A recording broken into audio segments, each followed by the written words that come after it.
All right, here we are. We live in this piece. What's up, Aaron? We live. What's up, Emma Horton? Let me find myself to make sure. Again, the power of Streamlabs. Don't assume too high of quality from Streamlabs. All right. Don't just assume that shit. Let me find myself. Here we are. So to make sure. Okay, yeah. So it sounds all right so far. Yeah, so well, to start this, I'm going to read the message said by a subscribe star. I don't know if you let me say your name, but I'm going to read that question off. And I wanted to start this live stream off about my thoughts on why politics is so hard to get into.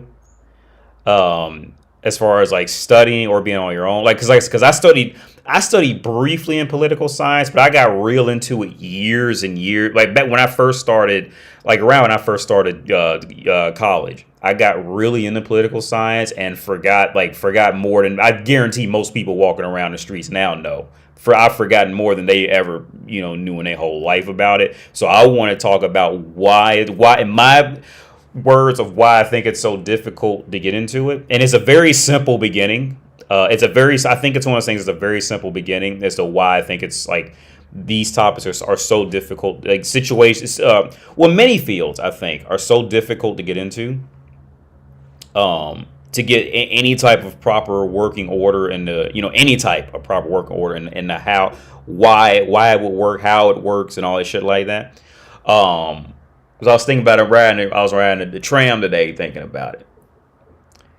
And I was thinking all day. Really, it was like a lot of the day today I was thinking about how I really wanted to explain this in a more proper, concise way, right? Of why I think world politics and political science shit is so difficult to get into and to have at least some real world working knowledge. And I think hopefully after I explain my thoughts and perceptions on it, I hope it can spread, to a decent part of the world. And I think it would open up a lot of doors for a lot of people to get that understanding of it, because it's really something so simple. I think for the most part, to get a working knowledge. And once you get this working knowledge, you can pretty much understand the deeper realities of humanity type of thing. In my opinion, you can understand the deeper realities of humanity and human history and why humans did what they did and all types of shit. And I think that's where I think that's where a lot of my red pill insights come from without me even realizing it. Because with my fields of study, dude, I've forgotten more shit than I would guarantee. I forgot a lot of more shit than most people walk around knowing, walking down the street now. Because when I did the biotech shit, I can't tell you a fucking thing about biotech until I start going back into it and remembering shit, right? I couldn't, because that was over 30. That was 12, 13 years ago. I can't remember what I studied back then. If I didn't, I didn't use it. So it's with shit like that. If you don't use it, you definitely gonna lose it. So I really should get back into that. But with the political science thing, I want to go into my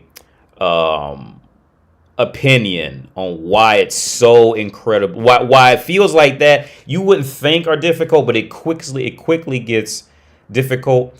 And I think it's really in the order. And I think society and humans, we have the wrong order on things. What's up, Rock? What's up, Rock? I think. What's up, Cam? That boy, Carl. You still in Ukraine? No, I'm in Czech Republic, Carl. I was in Ukraine long before all this shit happened. But okay, back what I was saying. But yeah, hey, thanks for tuning in, everybody. Appreciate it. What's up, Nuclear Bomb? Nadayada. I hope I pronounced that right. Random Mortal. What's up, man? So yeah, I think the world gets a lot of orders wrong, and I'll start off one that I've always just personally kind of said. Something, and maybe somebody else has said it in a different way, but this is something that I just kind of came up with years and years ago. I think people get powers and order confused. For example, the sun doesn't rise because it's 7 a.m. It's 7 a.m. because the sun rose. Like the little proper orders. I think society just like humans, we have a way of just applying power to just the complete wrong fucking order of shit, man. What's up, Billy? We really do. We have this way of just applying order in just a totally wrong fucking format, totally the wrong way, and run with it because we feel like it should work. And I think world politics and political science is a very similar thing of just getting the entire order wrong. The entire order is just wrong, but we just chose to believe a certain way because we automatically just assume that this is what is the god or what should be worshipped, and the order is just drastically off from the core of what we're actually going after, right? As humanity, as humans go, the core ends up drastically off, and a lot of self-realizations get masked and confused, and misplaced senses of self-righteousness, quote from the Joker, by the way, misplaced senses of self-righteousness creep up and fall off here and there. And I think there's just a massive order of a massive disorder of operations, right? In my opinion of it. Okay, so I'll start off with this, right? Let's say slave labor, right? Okay, everybody advocates. Everyone is an advocate of slave labor. Everybody is an advocate of slave labor. You want to know why? Because the reason, I'll be open about it. Look, it's fucked up to say I advocate slave labor, right? Because if I see some prices not looking right, I'm gonna go look for that cheaper price. What am I looking for? A cheaper price for slave labor. That's what I'm looking for. I advocated. You advocated. The pastor advocates it. Everybody advocates slave labor. You know what I mean? Like it's these deeper realities that people do not want it. Like I think society doesn't want to accept because it hurts too bad. Everybody loves slave labor until they have to look at it. It's just that reality of it.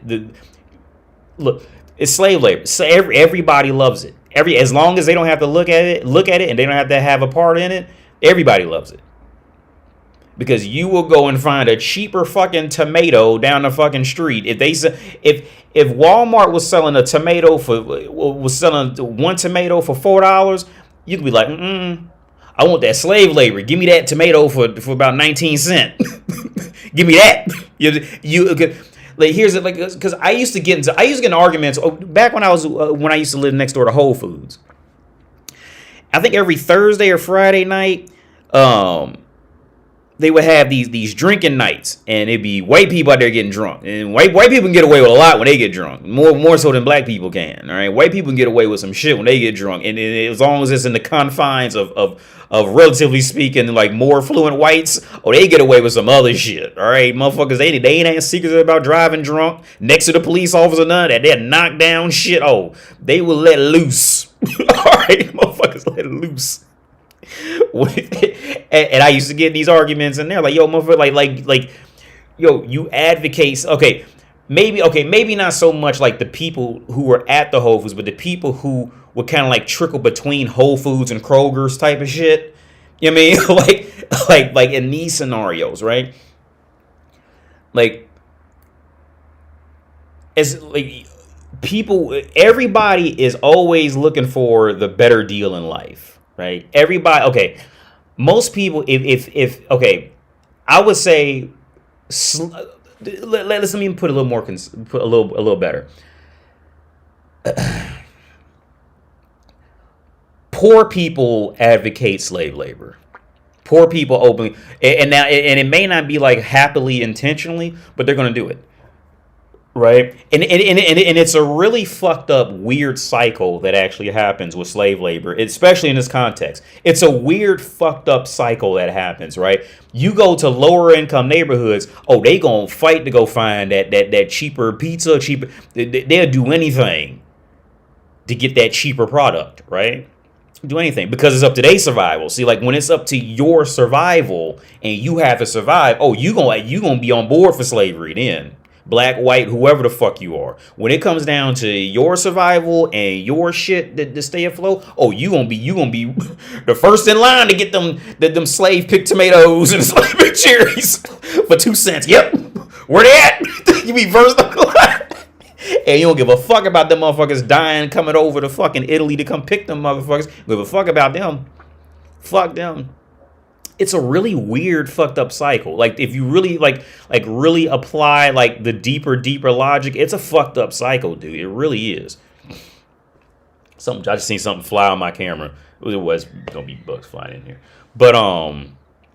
but yeah, that world slave trade shit. Like, like I said in the video last week, man, slavery it got abolished, but in reality, slavery just evolved. That's the only difference.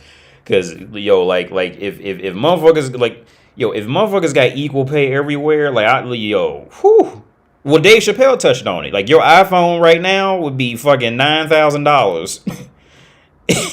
So that is a shitty situation, man. That's a shitty reality of the world, man. For real, it really is.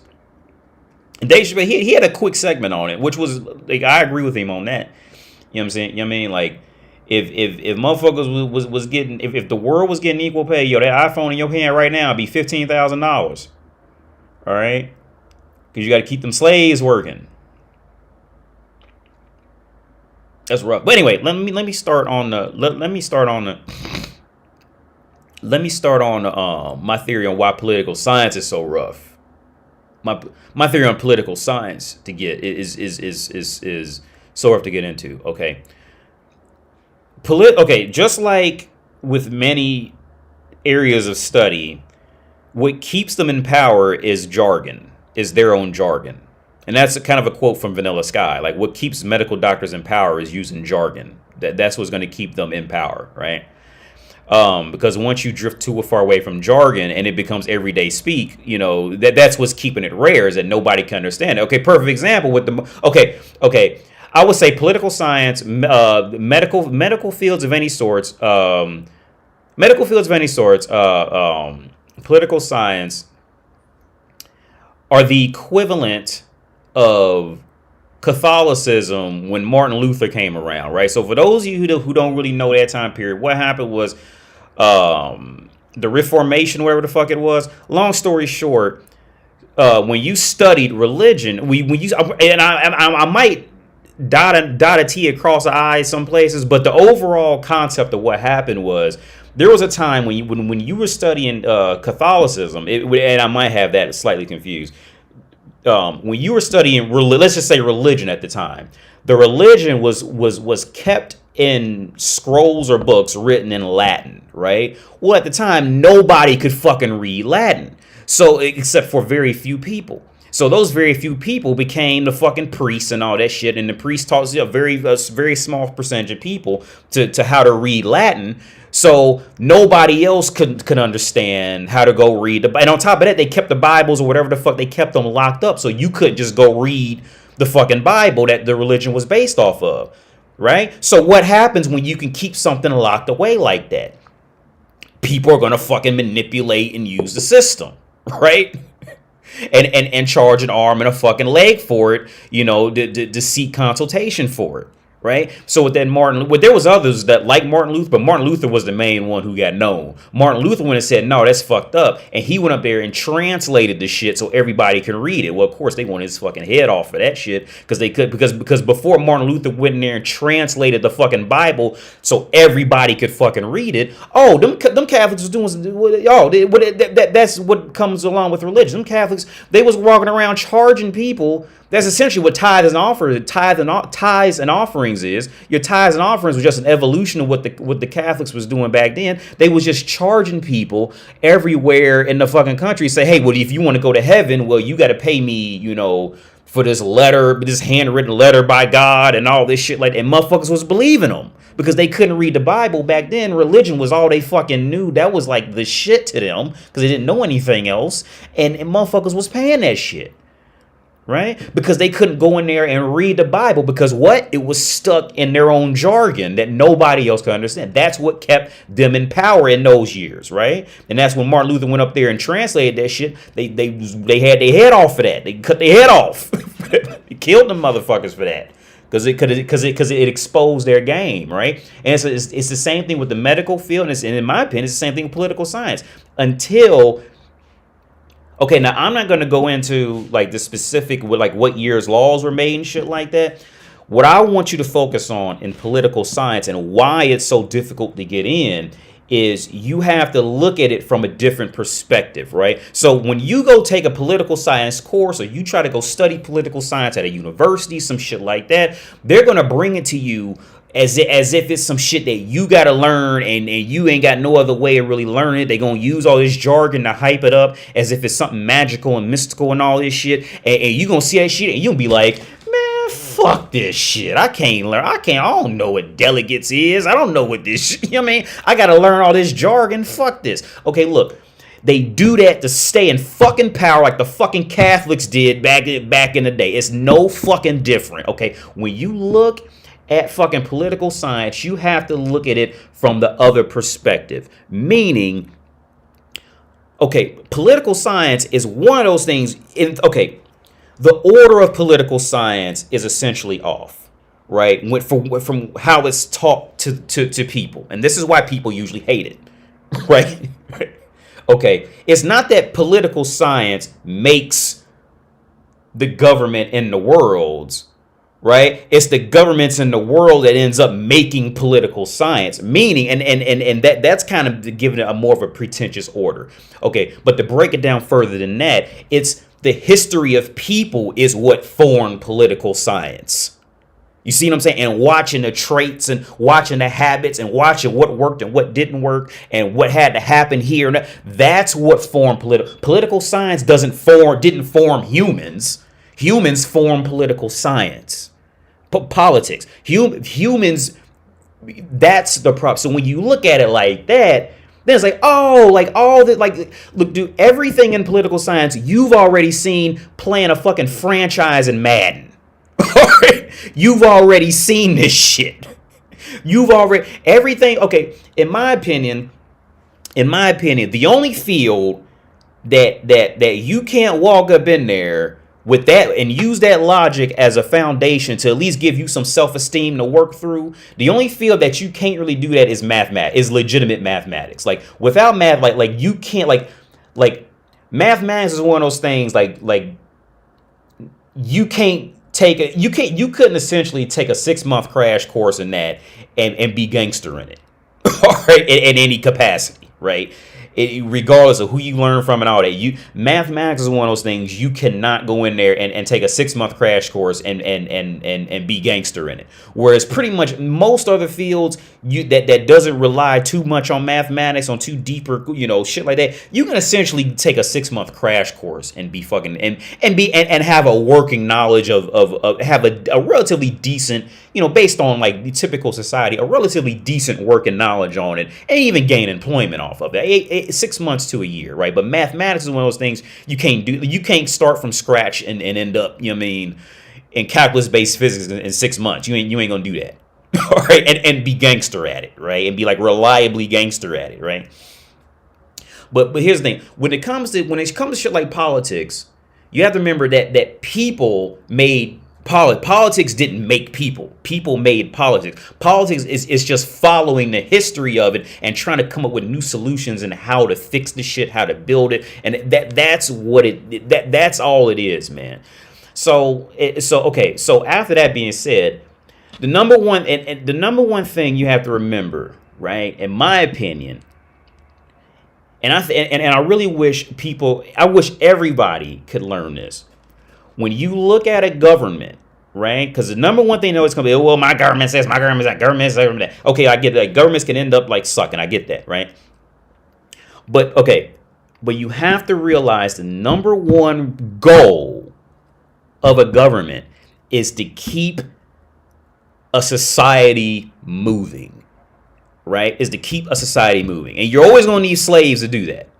There's no way. I mean, at this point, where we have developed, there's no real way around. And when I say slaves, I'm not meaning black people, I'm not meaning Africans, I'm not meaning exploiting like poor countries. Even within the country, it's just going to evolve to different levels it's just going to evolve to different levels over time. But to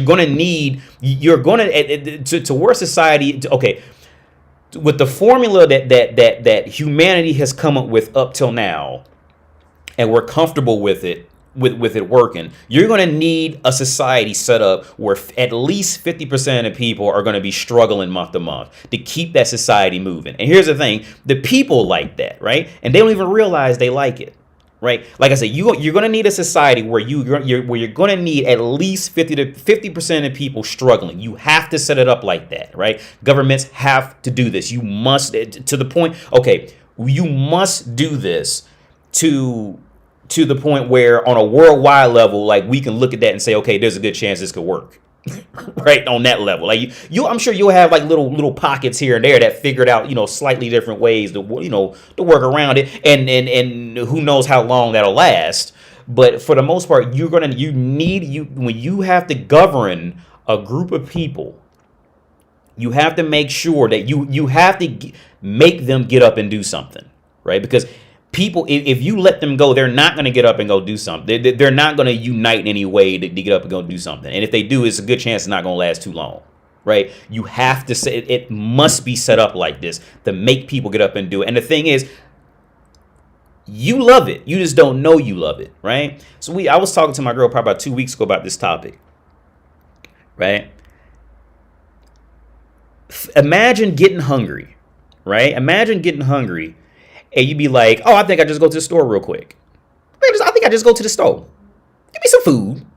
I think I just go to the store. See, now I want, and I mean, she didn't do anything wrong, but we were just talking, and I don't want to explain to her the power of government with this shit, right?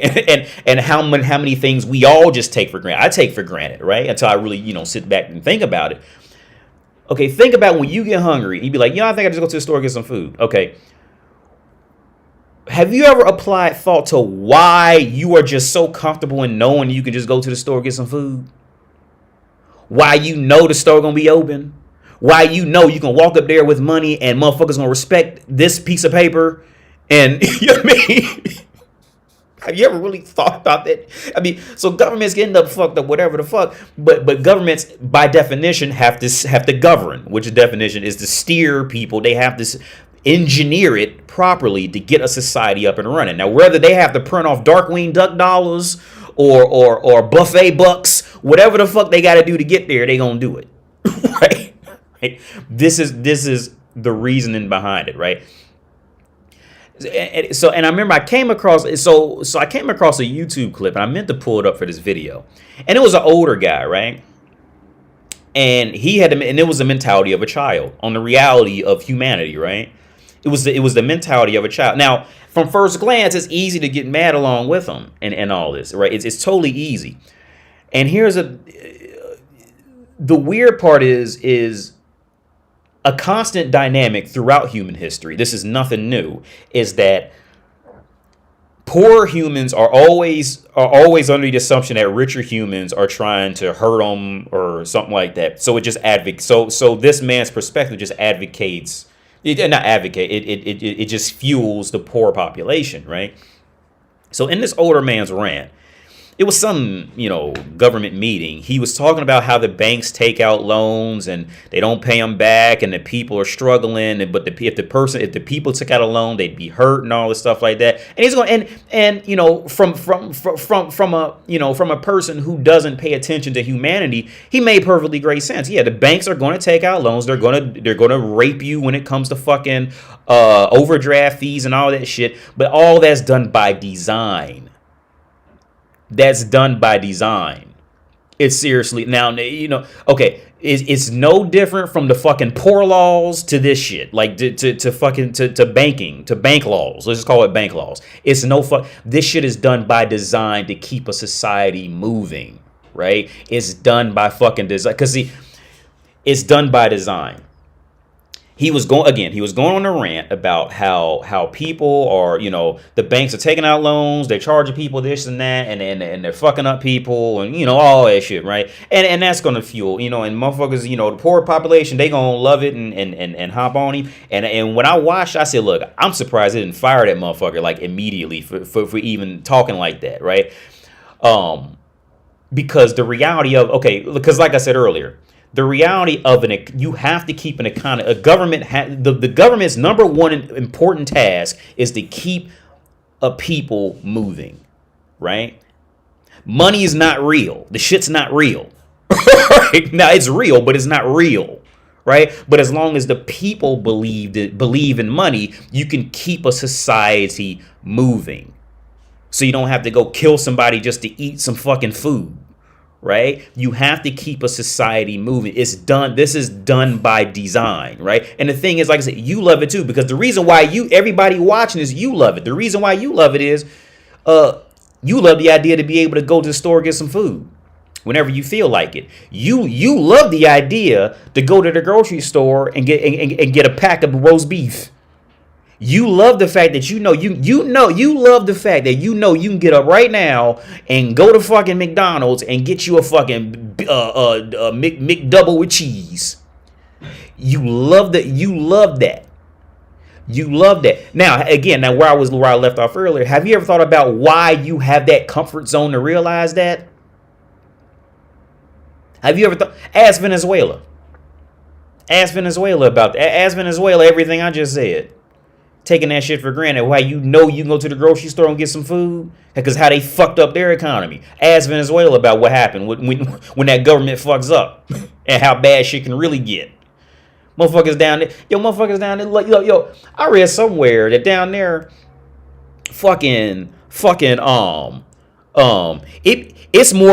at one point it became more lucrative to go to the black market with food than it was for drugs.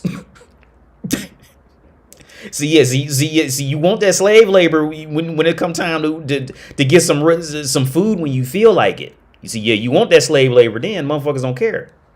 And when I say in this context, I'm not saying slave labor is in the African slaves or anything like that. It is slave labor in the overall theory, since the beginning of time. You want that exploited labor. When it comes time, you got to eat something. I mean, but again, my theory on why political science is so difficult to get into is because the order that is presented, as if political science is making the people. No, it don't. No, and that's the wrong. The people are making political science, or are making politics. It's the people that's doing it. Because if people just decided to do something, well, government's got to follow that shit. At some capacity, depending on how many people did it, the government's gonna have to follow that shit at some point. If too many people did it, they're gonna have to follow it. Because again, the government's number one fucking task is to keep your society moving. Again, whether they got to print off Darkwing Duck dollars or Barney bucks. All right, well, that's what we got to do. All right, because again, you think shit's rough now. Go somewhere where you ain't got no government lined up at all, and let me know how that work out when you want to go to Kroger to get some chicken nuggets. How you gonna make sure the workers gonna be there? How you gonna make sure motherfuckers wrap the shit up properly so it don't get tainted? How you gonna make sure the Kroger's even gonna get built? You mean you see them? You see so when it comes to this whole theory of like money and all this shit, you have to force people up and out to do something, right? You have to do it because if you don't do it, people aren't gonna do it. Right? Or if you don't do it, people are going to start stealing. It's going to become a murderous killing, rampage of an area if you cannot gain control and some trust of the people at some capacity. That's the next thing in line, right? And like I tell my girl, every night, it doesn't matter what country you're in, whatever country you're in, the people, they don't like the government, right? They don't like the president, they don't like the leader, right? No matter where you go. It's always the same story. It's always the same thing. No matter where you go, the people there don't like the leader, right? And they all think that they special with their own country, right? Yeah, motherfucker. Every other country is saying the same shit that you saying about your country, all right? You are not special. You don't like Biden. Well, these motherfuckers don't like fucking Zeman, and motherfuckers that don't like, what's the fucking French dude? Motherfuckers don't like him there, all right? You are nothing, because you are doing nothing fucking different, right? But here's the thing. And this is what I always say. For everybody who claims they don't like their government, and they own leader, by all means, go run for president. And let me know how it works out. Here's the thing. For doofy motherfuckers, I think, well, I don't want to say his name. Now I might be talking. Okay. Well, fuck it, I say it. I think because Dave Chappelle said something about a fucking leader. And here's the thing: for anybody who says anything bad about leaders with shit like this, okay, when it comes to like a strictly political side of it with government, and you're like attacking like a government, my immediate thing is, okay, will you go do it, and let me know how easy it is to go be a fucking leader. Because here's the thing: most people who are going to sit up and talk shit about their president can't even keep their own bathroom clean, but they got all this shit to talk about somebody running a whole country. You see how fucked up that is. Now again, some countries, cultures, countries, they end up fucked up, right? And I openly admit that. But the reality of it is, like, again, the people are the ones running it. The government is just trying to work around it. All right, the governments are trying to work around it and trying to work out their best interest, right? Because it's really the people who's run. It's really in the context of a country, it's the people who's running that shit. The governments are just trying to work around it to try to figure out how do we keep this motherfucker afloat, right? Because it's the same base logic of people with power don't want to let go of power. Well, when somebody comes into power, the only reason they have power is because they have something beneath them, right? So how does that person stay in power? Is by keeping the people beneath them and working, right? So it's how do I work around this to keep motherfuckers working right and moving right and operating efficiently, right? You got to keep them poor. That's how you do it, because most people on earth cannot handle a life like mine, where I just essentially do whatever the fuck I want. Most people cannot handle freedom. Now, how do you tell the ones apart from who? You really can't. It's pretty much impossible, but most people walking earth right now cannot handle complete freedom. They would end up hooked on drugs, eating themselves to death, or just killing themselves. Most people are not going to. So most people, they need to be governed.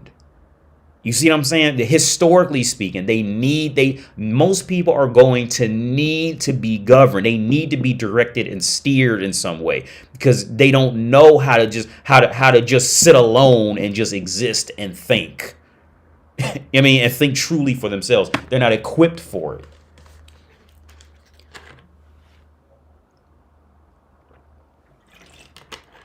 But again, man, okay, back to the older guy I was talking about, who was talking about the banks. The worst thing you can do is give everybody $1 million. That's the or with a lot of people, the worst thing you could do. Okay, the worst thing you can do is go to McDonald's and just start paying every cook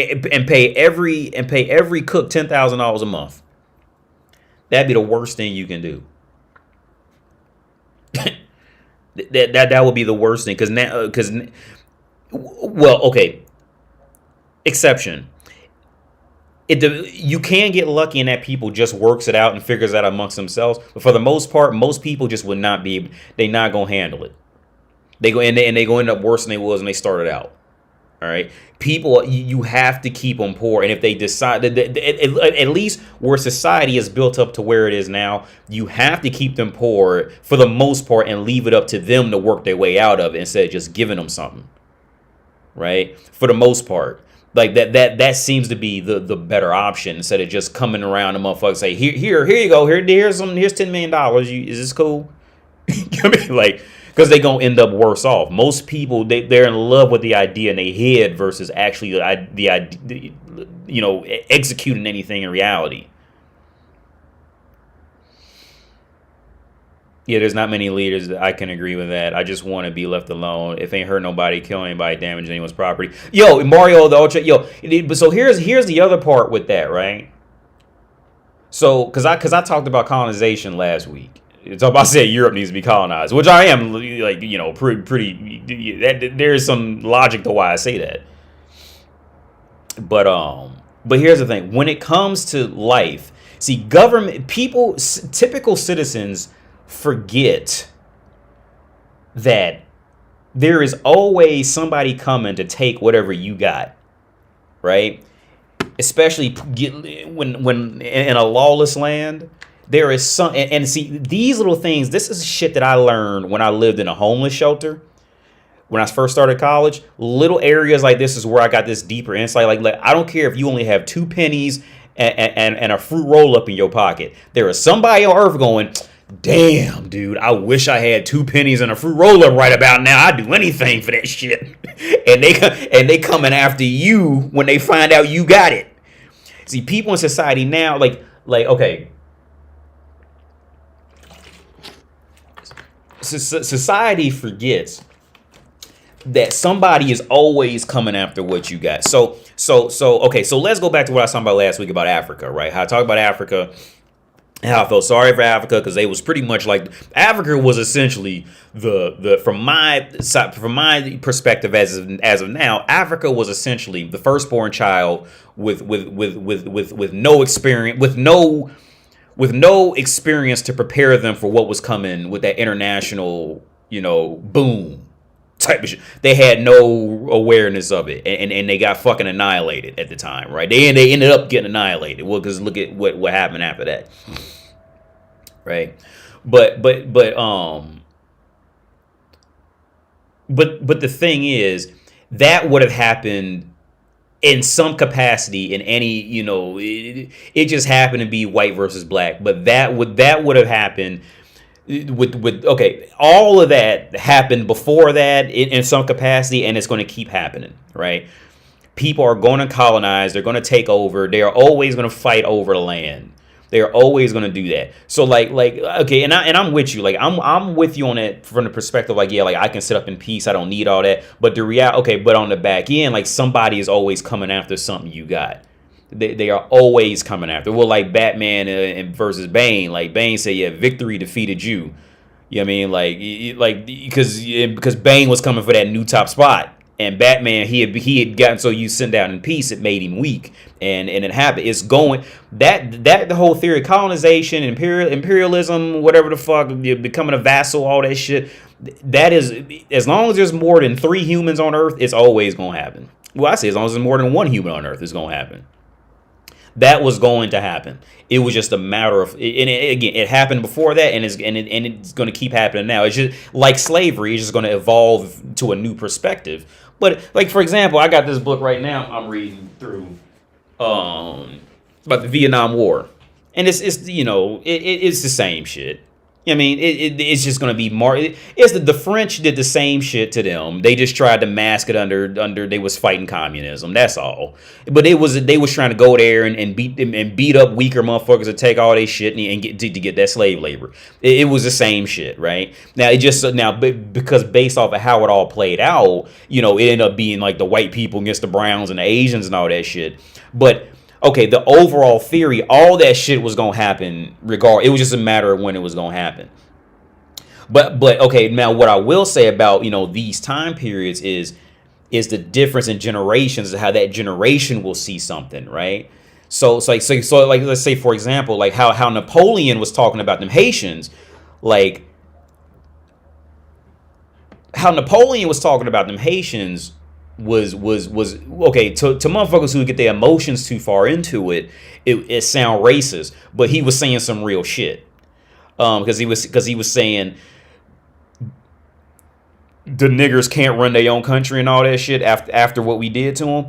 And yeah, it was some racist shit, but it was some real shit. Like from his perspective, after being fucking run over, they not gonna be able to run their own shit because they not gonna know what to do after, because they not gonna have any skills they weren't prepared for that worldwide boom like that. And it was at that point, if it wasn't gonna be the French, it was gonna be somebody else. All right, that's just what it was, because that whole industrial revolution boom fucking took off, and them motherfuckers just was not prepared for that. All right, here's the other fact. If you go back and look throughout history, countries who reject education typically are always they have a much slower rate of recovery, much slower rate. Countries who rejected technological advancements and or education, they're still fucked up to this day. There's still a lot of them are. Majority of them. Every now and then you get countries that fucked around and pulled it together, but for the most part, that's one consistency you can find throughout history. Don't reject change, because you can learn that from countries. When countries rejected change, that's when they pussies was up for sale for the next 50 years after that. That country's pussy was up for sale. That country's pussy was up for sale after that for the next 50 years. Do not, if you can learn one thing from me and one thing from fucking history, is do not reject technological advancement. Don't do it. All right, don't reject it. They was up, like, bruh, man, they was up for sale. All right. Dark Rebel said, "Truth by Africa." At that time, the concept of, hey, what's up, Dark Rebel? Oh wait, oh, shit! Well, it just skipped up like crazy. I lost the comment, but it's still up on the live screen. But I lost in the Streamlabs. Truth by Africa. At that time, the concept of a country or nationality wasn't a thing. Europe used to be the same way, in which tribes would always fight. Just look at the that was always gonna. Yeah, I agree with you totally, Dark Rebel. That was always gonna happen. Yeah. It just happened to end up being that. So here's another part that I actually just read through, because in this book called Fat. So that theory of people being like slower, not necessarily physically slower, but like mentally slower in terms of like survival. When people from the north had to go down to the south, like that has been documented for at least 1,000 years, no, thousands of years, that when people would go from the north and they would travel down to the south, like it's been documented back then that they would notice that, and it's literally exactly documented, people who didn't have to go through violent weather changes, like from snow to like blazing hot and all that shit, they tended to be lesser educated in the sense of survival, right? In the sense, and more specifically in the sense of worldwide survival type of shit, like international survival, they tended to be a lot slower than the ones who had to go up north, which is, like I said last week, like throughout history, like all this shit all of it played out pretty much how it should have played out. All of it played out essentially how, in my opinion, how now, like I'm not as well versed, because I want to read this statement, and I'm not well versed, so I don't feel comfortable speaking my total mind, but I'll say my opinion from this question, because he brings up topics about India, and I don't know anywhere near enough to give to where I would feel comfortable talking about it. I never read too much into India in the past, and I've just recently kind of gotten into a relatively sooner type of shit. But let me read this. So he said, "What's up, AD? Your past 2 live streams were amazing, and I have to add more to what you were saying about colonization. Colonization of Africa and India was not due to military warfare, but rather psychological warfare. For example, India has a lot of languages and has very poor transportation. The reason why a small country, England, was able to take over is because they were able to use the Indian kings and queens' greed amongst them. Yeah, the Africa shit. Yeah, and even South America was the same shit with that. Yeah, but India. I can't speak enough on India. I know a little bit about India to kind of add to what he says in this next statement. Let me further explain. In India, there's a big importance of status. The queens and kings did not want to be associated with the farmers or local people of India because they thought they were lesser value. They were able to tell farmers, to local people, to give all their resources to the English. The English also had guns and weapons but lacked manpower. They could not simply take over with force. The English were outnumbered. Since India has very poor infrastructure, this led to many factions with India. There was no unity amongst the Indian people since the lack of transportation and lack of one spoken language. In the history of man, creativity and curiosity of knowledge has progressed humanity. When people only value luxury brands, this will lead to a takeover of society since there is no innovation." Yeah, there's not going to be any innovation to keep up with, when their money runs out. They ain't going to have nothing left. Totally agree. Innovation in transportation and weaponry will allow one's country to take over. Okay, so real quick, if you watching, the person who sent me that, what kind of animals because if I'm reading that right, transportation, the transport, like weapons. Okay, so real quick, what I did, what I did come across about war with from Britain, not war, but like when they tried to like when they looked at India and was like, you know, thinking about taking over that shit after they tried to pretend they was their partners, which that's what he's usually always going to lead to. Um, it was documented that yeah, like the Indian soldiers were like gangster as fuck. But the thing was, they didn't unify well. They didn't. I can't remember who was that exact guy because who wrote that shit down like in his diary or some shit.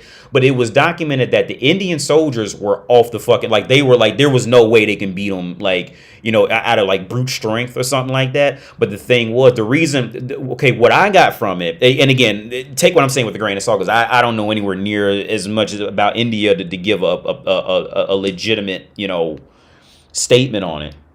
But from what I was able to get, India, well, like you say, India has a lot of languages, and languages it ends up slowing the people down in very different ways. Now, maybe not physically, but in many different ways, and not like communication, transportation, shit like that. It's going to make them stumble, right? They're not going to be as fast as somebody as a whole country who just speaks one language. They're just not going to be able to come. There's going to be faults. So what I read that was documented was that. That the Indian army they had like they were fucking like amazing, but they lacked order and they lacked structure, and that was where the British seen that they could legitimately compete with them because because like you know the theory of the movie 300, like if you had 300 soldiers who was just gangster as fuck, they could fuck around and wipe out you know. They could fuck around and wipe out an army of 4,000. You know what I mean? If they given the right, you know, guerrilla warfare tactics, they could fuck around and wipe out, you know, motherfuckers 5 times bigger than them as far as population. But yeah, Texas is on the same longitude as Egypt, by the way. With Texas, I was just looking into to education rates. As far as colleges, because I was just getting on that theory of yeah, just kind of further like diving into it. But did you know that France actually had a horrible secondary education rate?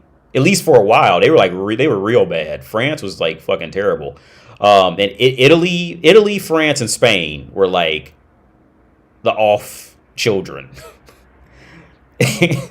Which yeah, that was. But yeah, in Texas, I want to say Texas has Texas has a large population of people who never got past a ninth grade education. Texas, I want to say it's the southwest region, but that could also mean a lot of immigrants though who just came over there, and that could be fucking with the numbers. So I take that with a grain of salt, given that severe dynamic of culture that close to each other like that. And then coincidentally, it's on the southwestern part. From what I found, that could very well make those numbers more you know skewed, fucked up, whatever. Yeah, but back to the political science part, man. Back to the political science part. The number one, like you gotta remember, man, like a government's job is to keep a government intact, but they don't know what to do, right? Like they not gonna know. Okay, perfect. Because I was just reading this about the Vietnam War where John Kennedy fucked up. And John Kennedy essentially sent fucking Suicide Squad to Cuba, you know what I mean? And it backfired because so John Kennedy essentially sent a Suicide Squad to Cuba.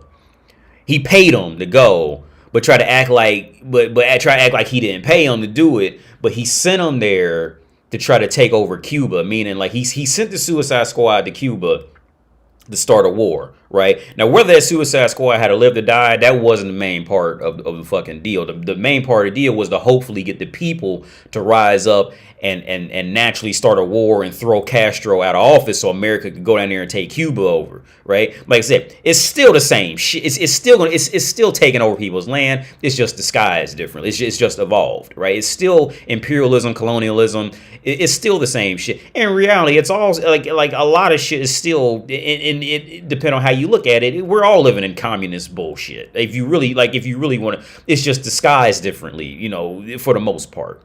It's going to be slightly more disguised, but it's all the same shit. But yeah, so when the Suicide Squad thing failed, Kennedy got caught and admitted to paying that Suicide Squad down there to go start a war. But the Castro army killed him like super fucking quick. But anyway, but since they was the communist buddies was they was friends with fucking the Russian occupied part of Germany, they fucking said fuck this shit. Okay, America did that. We gonna build the Berlin Wall, and then we gonna put missiles aimed at America and say yeah, try that shit again. Right, but here's the thing: it's the same shit as all over time. We're just doing it in cleaner hallways with better technology, man. Nothing's changing. You know, what I mean, it's changing, but the overall theory's not changing. We're doing the same shit. Like we don't grow, man. We grow in my opinion, we grow in forms of developing, quicker technology. But overall speaking, like we doing the same shit. We don't grow. Yeah. What's up, Jobby? Yeah, I'm gonna do a video today because it's 8:50. Should check out Kanye's latest interview on with Tim Pool. 80 used to do a video on porn statistics and insight on what people like. Oh yeah, that's an interesting point about Haiti. As a Haitian man and lived at home, yep, education is a problem. Well, yeah, Chris. That's the thing. Like when you look at countries who rejected education. Who rejected education or rejected technical advances, that those people, well, even with like older people, right? Or people that you just know, whenever you find somebody who completely just rejects technological advancements, that's usually a bad sign for their development, for their growth and adapting in the world, from then on. Don't reject education. Be afraid of it for sure, because education can be intimidating. I'm not going to act like it's not, but because it's always scary to learn something new, because you got to admit that you don't know something. But don't ultimately you cannot reject it. You have to go through with it. The better your if you can, the better your development in life. Because again, when you look at countries, unless they would I was just talking about France. That makes sense. Like with the French thing, that makes sense. And now that I think about it, that makes sense for what they tried to pull and how they tried to pull it in Vietnam and how they tried to get away with it. That makes sense. And how now that I'm thinking about it, that makes sense. I would even go as far as to say Germany at the time. That makes sense with them back then. With that overreaching with the method of how they tried to go out and take over shit with how they tried to do it. All that's making sense now, and then versus how the Dutch did it, back then. All that's making sense now. They were trying to just take over all their friendly neighbors, whereas the others back then who were more educated, they were trying to space the shit out around the world, whereas these motherfuckers was trying to just take over all this shit here through war. Yeah, that was a dumbass way. How France tried to go over there to Vietnam and do that and tried to fucking lie about the shit. I mean, because they knew America was just gonna side with them. Like, yeah, that makes sense, because that was dumb as fuck.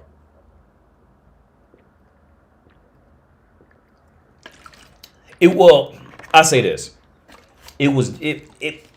That was a starting of age where information was traveling a lot more.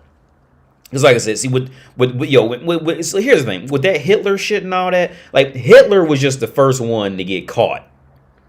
And motherfuckers could look at him and remember him and remember his name and shit. He was just pretty much, in my opinion, the first motherfucker who got caught killing a bunch of white people. Because I hate to bring it back to that, but that's the reality. Like, when too many white people get killed, that is an international crime. When black people get killed, when brown people get killed, oh well, they must have it. The brown people must have deserved it for some reason. But when white people get killed, that is an international fucking tragedy. Right, like, because I said a long time ago, like, after what Russia pulled Ukraine, Russia's gonna be Germany 2.0 in about 5 years now, because they got caught killing too many white people. Now, if they had to go and kill some Asians or some niggers, well, they must have had it coming to them. I don't know. Anyway, let's move on. But they got caught killing too many white people, and when you kill too many white people, that is an international offense, and that's not taken lightly at all.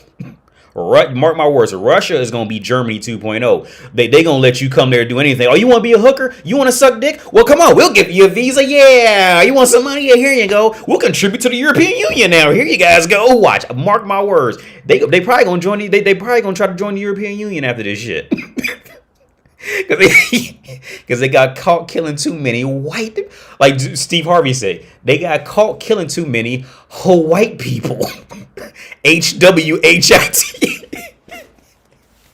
They got caught. Yeah. They like, again, if they had been Asian or just darker complexion and not connected with Europe in any kind of way, oh, them niggers had it coming to. Oh, well, you know, that's just what happens. It's life. But them whites, oh no, that white life is worth too much. They not. That's rough. But yeah, what the French did with them, yeah, that was fucked up, man. And then America got tied up in the shit. But no, back to the original topic, what I was talking about. Like, this shit, like, it's going to happen, dude. Like, as long as you have 2 pennies in your pocket, somebody's coming to take it. All right, you just ain't met them yet. You just got lucky and lived in peace with your 2 pennies right at the moment. I mean, they just ain't came. You just ain't met them yet, because somebody is always looking for 2 pennies. All right, whatever you think ain't valuable is valuable to somebody else. You just ain't met them yet.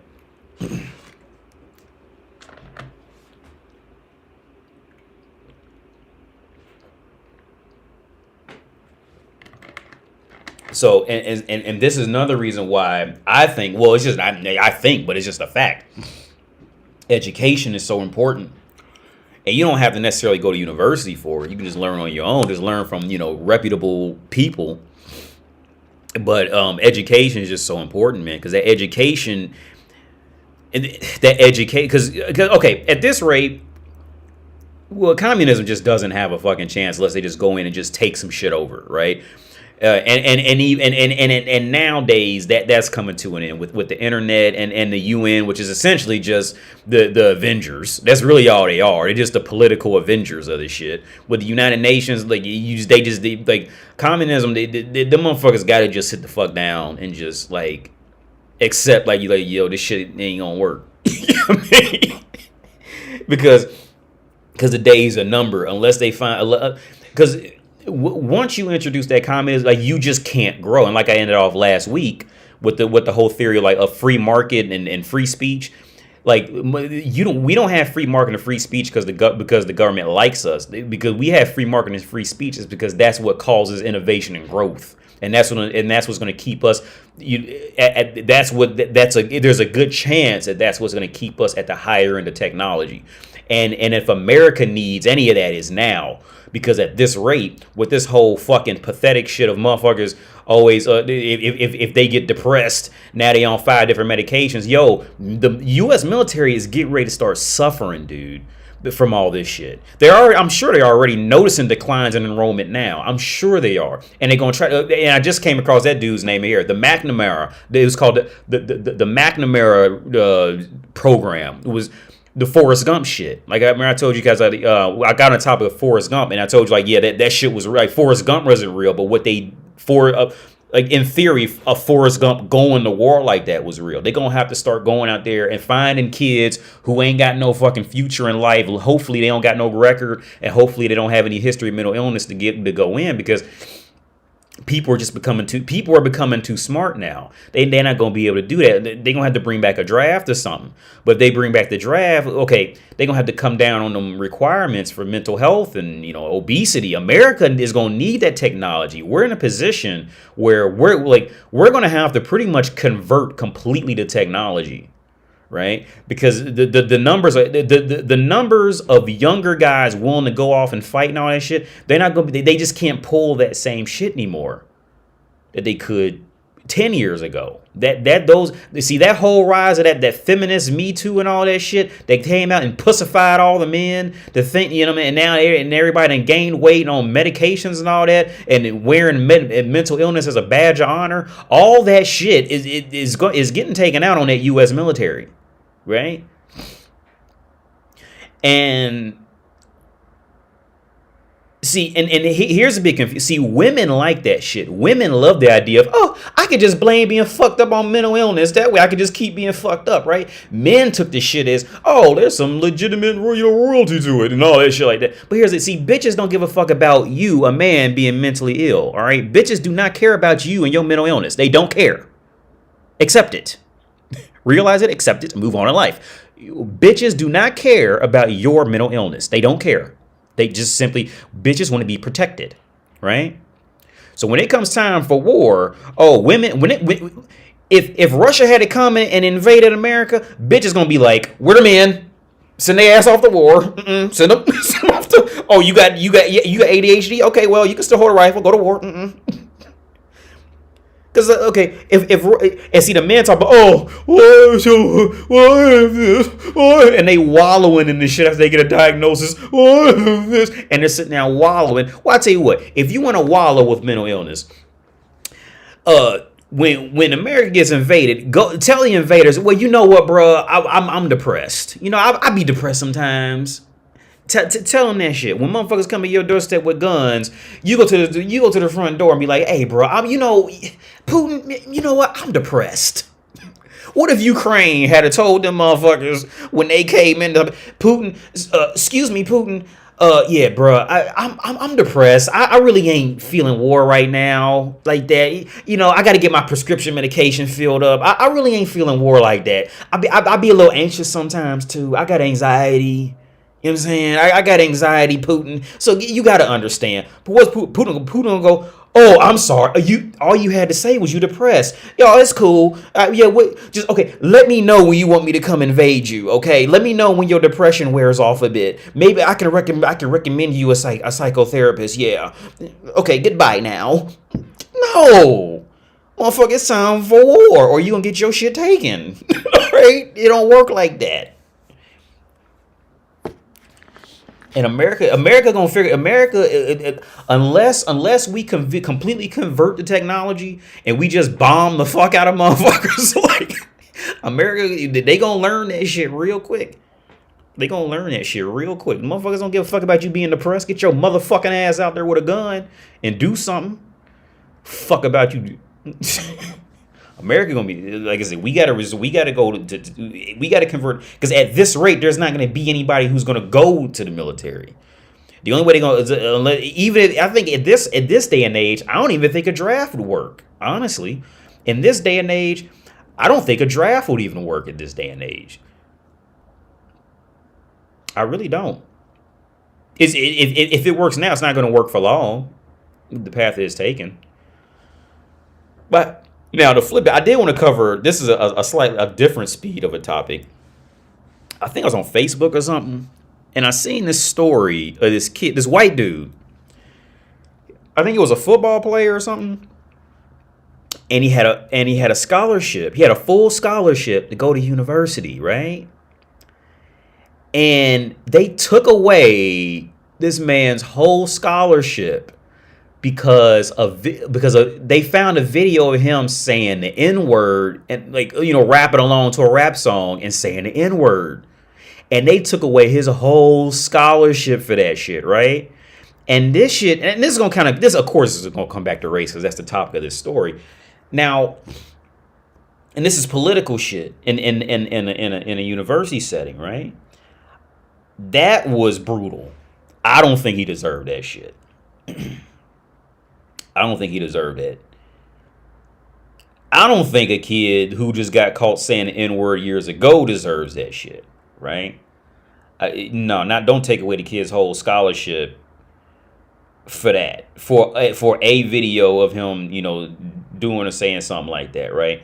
But okay, well, first of all, okay. If I was the fucking headmaster or whatever you want to call it, the dean or whatever program, I wouldn't have taken it away.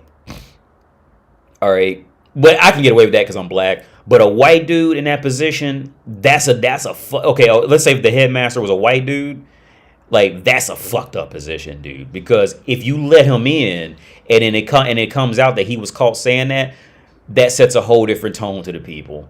But if you kick them out, then it sends a tone, oh yeah, we don't advocate racism and all that shit like that. That's a fucked up position, dude. And I feel sorry for homie. I don't even know his name. I saved the picture on my phone because I was gonna bring it up. But they should not have taken that was fucked up. They shouldn't have. So if you ever see this dude I'm talking about, like, I wish that you didn't get, like, I don't vouch for that shit. Here it is. This University of Florida pulled a scholarship offer it gave to one of the nation's top quarterback recruits after a video of him using the N-word while singing along to lyrics in a rap song surfaced. Stokes added that he fully accepts the consequences as actions. Yo, man, like, that's fuck. No, okay, look, here he is, right? This is the dude, right? Like, and I don't think he needed his. I don't think that was too harsh. All right, that was too fucking harsh in my opinion. But what I will say is this on the matter.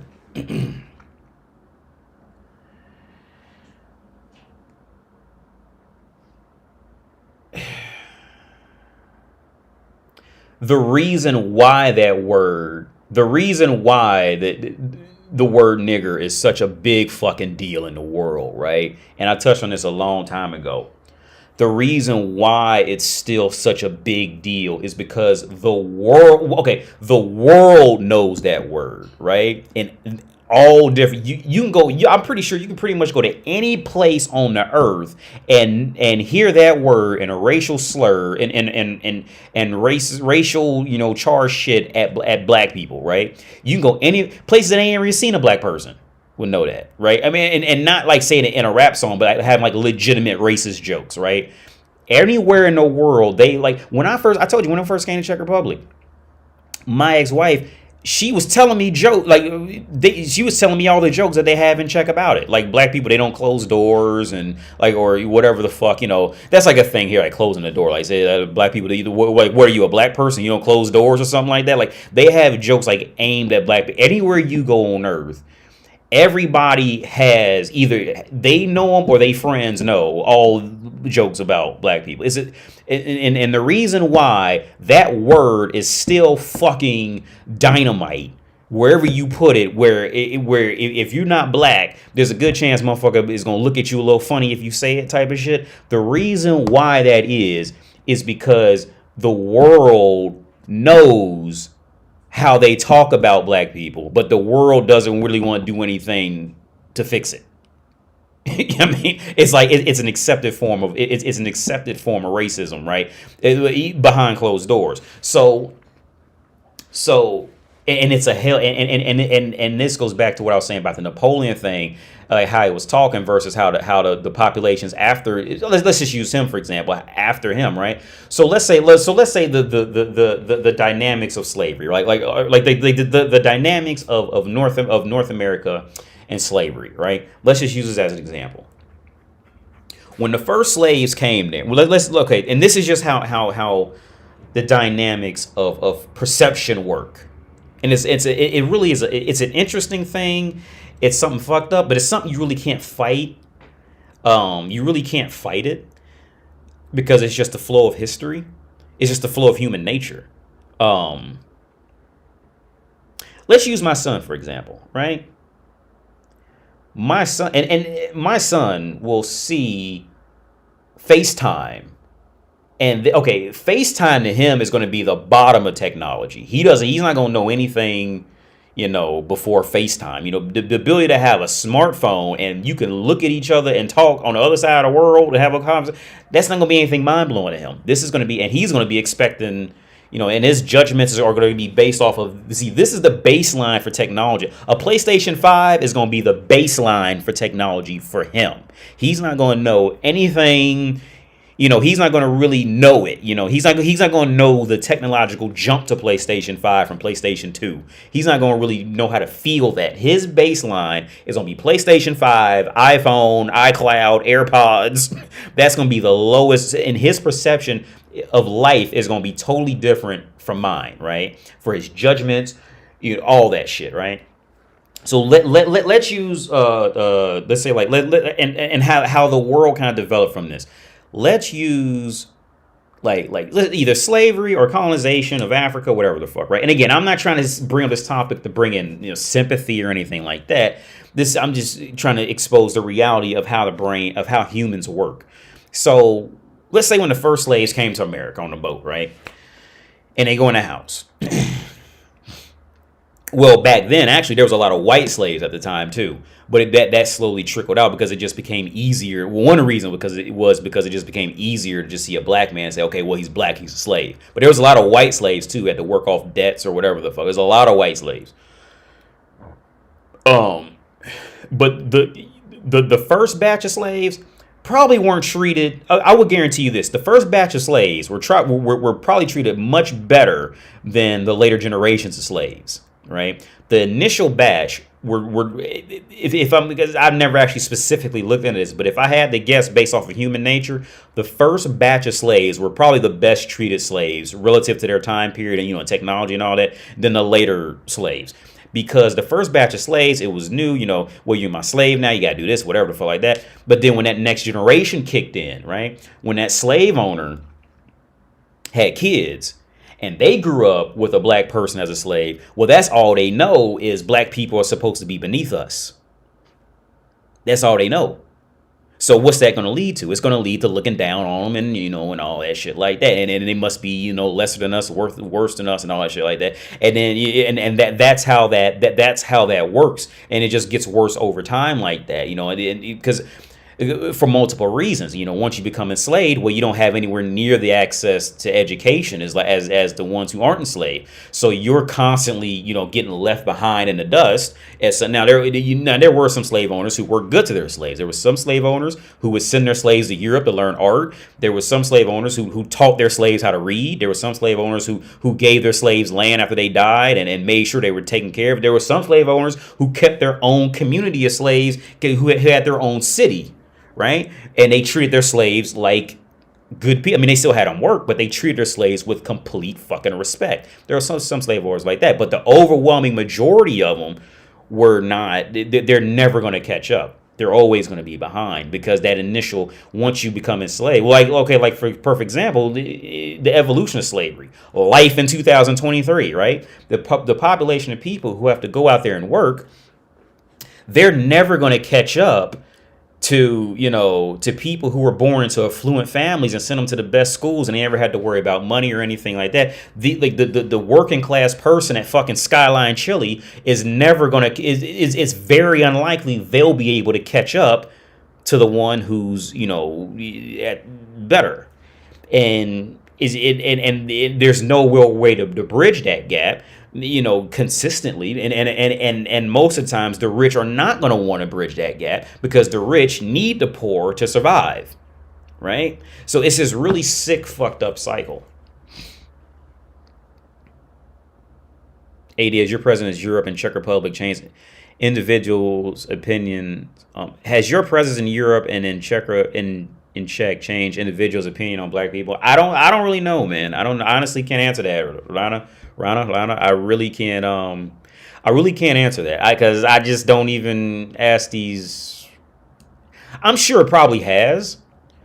I'm sure I've changed some because I can violently shift from dressing like a hobo to dressing like you would think I had $1 million in the bank type of shit, and do it at the drop of a hat and just be totally and not even care about it. Or I fuck around and say something that they didn't know that I knew about, their country or their culture or something like that. So I'm sure I probably have, but I don't know as a fact. Nobody's actually that I can think of ever came out and told me. I'm sure they have. I probably just forgot. Simon said these toddlers are obsessed with tablets. Yeah, that's Simon. That's crazy how that's going to be the base technology for them. That's all they're going to know, and they're just going to keep going up. So their perspective again is going to be totally different from ours. Even if you're younger than me, you remember a time before tablets was the shit. It was a household staple. You'll be able to tell your kids yo, I remember I had to pay $400 for a new iPad, and you get the shit free with a Happy Meal now. You know what I mean? You gonna remember these days.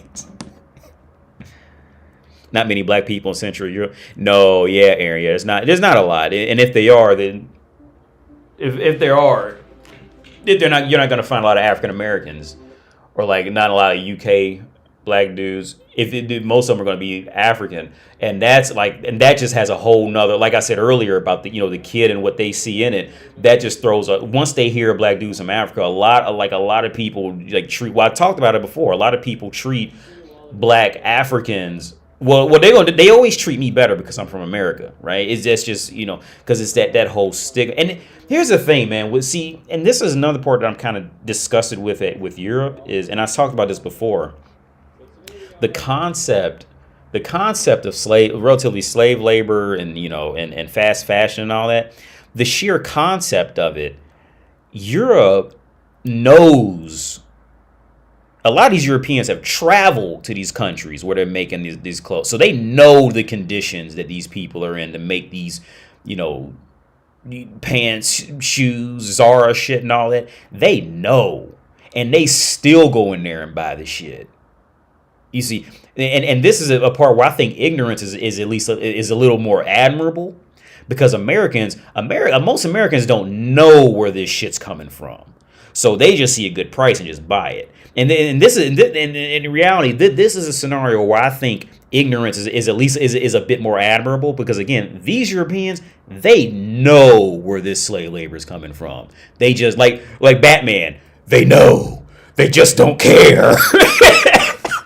That's like it is fucked up. That whole like, I'll tell you, Europe gets away with a lot because it's Europe, but on closer analyzation, like, whew,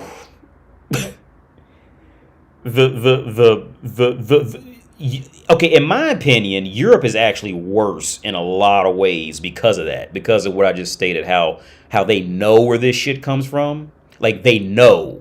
It's no like because they probably got family there, and you know, they probably go there for holidays and shit. Like, they know.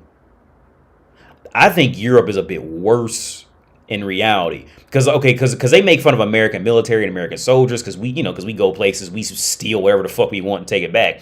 But that's under that. Americans are doing that under the influence of the country, telling Americans that America is the best, and that, you know, when you train how to kill people, they don't teach you to look at them as a human. So it's like, okay, from the American mindset, yeah, it is one based out of ignorance. They're still doing fucked up shit, but they're not taking it when they're doing it. They're not taking it as much as this is humanity. Like, they're taking it from the terms of, I got a job to do. Right? You know what I mean? And that's a whole different perspective, right? But these Europeans, like, they know there's no excuse for this shit. Like, these motherfuckers know. Like, they know. These motherfuckers traveled to the places that's sewn in their shirt. Right? For real. Like, they've been there multiple times and have fun because they know they money exchange for hire there. These motherfuckers go on vacations to the places that are stitched in the back of their underwear. Americans can't say that. Most Americans can't say that, right? It's fucked up. But like how I started this live stream out talking about slave labor, everybody advocates slave labor because, okay, the other part of the fucked up cycle is so let's say country A pays country B, you know, minimal wages to make a batch full of shirts, right? Well, the only reason country A is going to pay country B that money to do it is because it must be a lucrative reason for them to do it. Because if not, they would just pay people in their home country to do it, or outsource it to another poor country, right? Or whatever the fuck. Like it's all for money, right? And both of them are kind of winning, but the lower country does end up losing because the reality of what happens when they do that is if you take it's the simple concept that if you take a 2022 Ferrari and take it to take it to a fucking slum and just give it to somebody, right? That you just put a target on that man's head by giving him that car. By giving them that that example of wealth, right? It's going to make him a target, and what's going to happen? It's going to bring up all types of. It's going to cause him more harm than good. To go to a slum and give a guy a new Lamborghini, right? Just give it to him. That's going to cause him. So you can't really do that. You can't go to a slum and just give motherfuckers a ton of shit and leave because that's going to put a target on their head, right? So it's in theory it's the same shit as when they outsource clothes, but slightly different, right? So when they're outsourcing clothes, now the trade laws always say that, oh well, yeah, we don't advocate. We advocate we send people out. When we have a contract, we send people out to check the places and all that, right? Of certain areas. But the reality of how they get away with it, and Europe clearly knows, all right? Don't they try to pretend, oh God, I didn't know. No, Europe knows. Okay. What these poor countries are going to do is they're going to take the contract and then subcontract it out to somebody who's just going to take all the money and pay some, struggling poor kid, father, mom, whatever the fuck to do it and pay them, shit wages. It's going to be the same shit, right? It's just going to come out. But so the Target, that's maybe not the best example, but that's the reality how Europe knows exactly what it is. They just pretend like they don't, because they could run between the lines and say, oh, we thought we were doing good type of shit. What's up, Dick McGovern?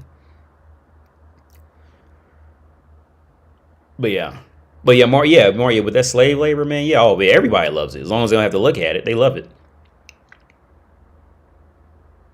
Let's start a video. Let me look at my email real fast. Let me start a video. It's 9:20 right now, so I can't stay. I'm gonna get off here in a little while. I'm gonna start. Hang on, where? Oh wait, hang on.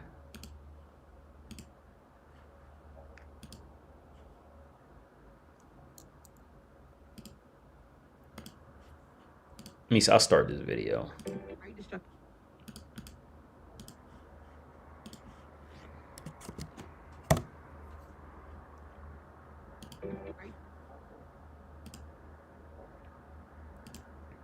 Oh yeah, because where I was going with that is so let's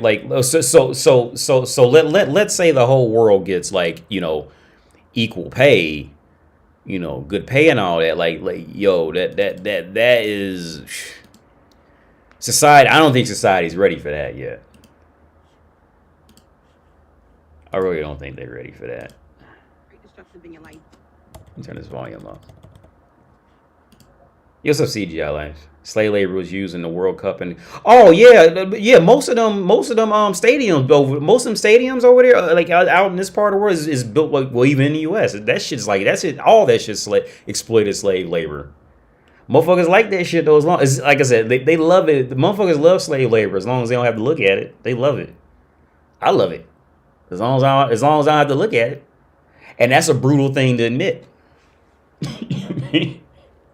Motherfuckers love that shit. As long as I have to look at it, as long as I can ignore it, I love it.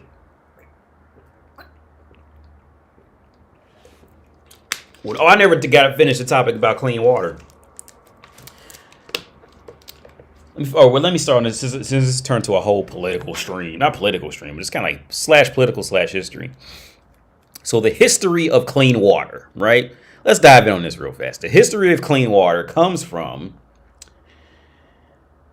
Okay, long story short, the only reason you have a toilet and clean water is to keep that slave workforce moving more efficiently. That's the only reason in your house, in your flat, in your apartment, wherever, the only reason you have clean water, if you're in a country that has clean water, the only reason why you have clean water and a toilet is because you are the slave who needs to work more efficiently. That's it. That's it. It's not because your country likes you. It's not big. Okay, the country could say it's a certain level of standards and all that shit, but people take it the wrong way. The only reason why you have clean water and a toilet in your house, apartment, or whatever is because you are the slave who needs to work more efficiently. And the reason why you have clean water and a toilet Well, one, because well, of course, somebody in the country could afford to pay for it. But two was because in England, the poor everybody suffered from just the diseases that came from filth. Like, and cholera was like the main one, right? Because it comes from it's the poor man's disease, right? Cholera is the poor man's disease because it comes from tainted. You're usually gonna get it from tainted water. You can get it from like old fruit too, but usually it's gonna come from water, right? And it was proposed that if the slave force is sick, if the slave workforce is sick and all this, well, how they gonna be good slaves? How they gonna go out there and go to work if they sick? And on top of that, if they get sick, they're gonna make other slaves sick, and they're not gonna be able to work and keep. They're not gonna be able. Them slaves aren't gonna be able to keep society moving, right? So clean water and toilets was nothing but a way to engineer more efficient slaves. It had nothing to do with you just like the taste of clean water. All right. You like to look at it and be like, damn, that's some clean water. No, it was because it was to keep you, the slave, working more efficiently. Because before then, people were they were just too unstable workers. They were always sick. They were always living in filth. They couldn't control it. And it was theorized, okay, yes, it's coming through the water because people are pissing, shitting, throwing old food away, and then people are going downstream drinking the shit. Okay, and then they getting sick, and they couldn't keep that industrial revolution boom going as good as they could have, as well as it could have gone if the people were healthy. And that's why you have a toilet in your house, and that's why you have running water, clean water. That's it.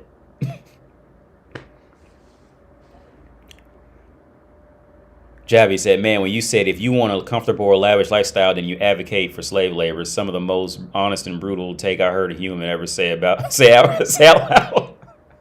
Word. Well, yeah. Like UBI. Me, I'm trying to read the comments now. I mean, I'm not happy about it. That's the way it's designed, sadly. Well, it's differently designed way. It makes super expensive goods over here in the U.S. I think it ain't scrolling up. Okay. Well, yeah, Javi. Yeah, that's it. Yeah.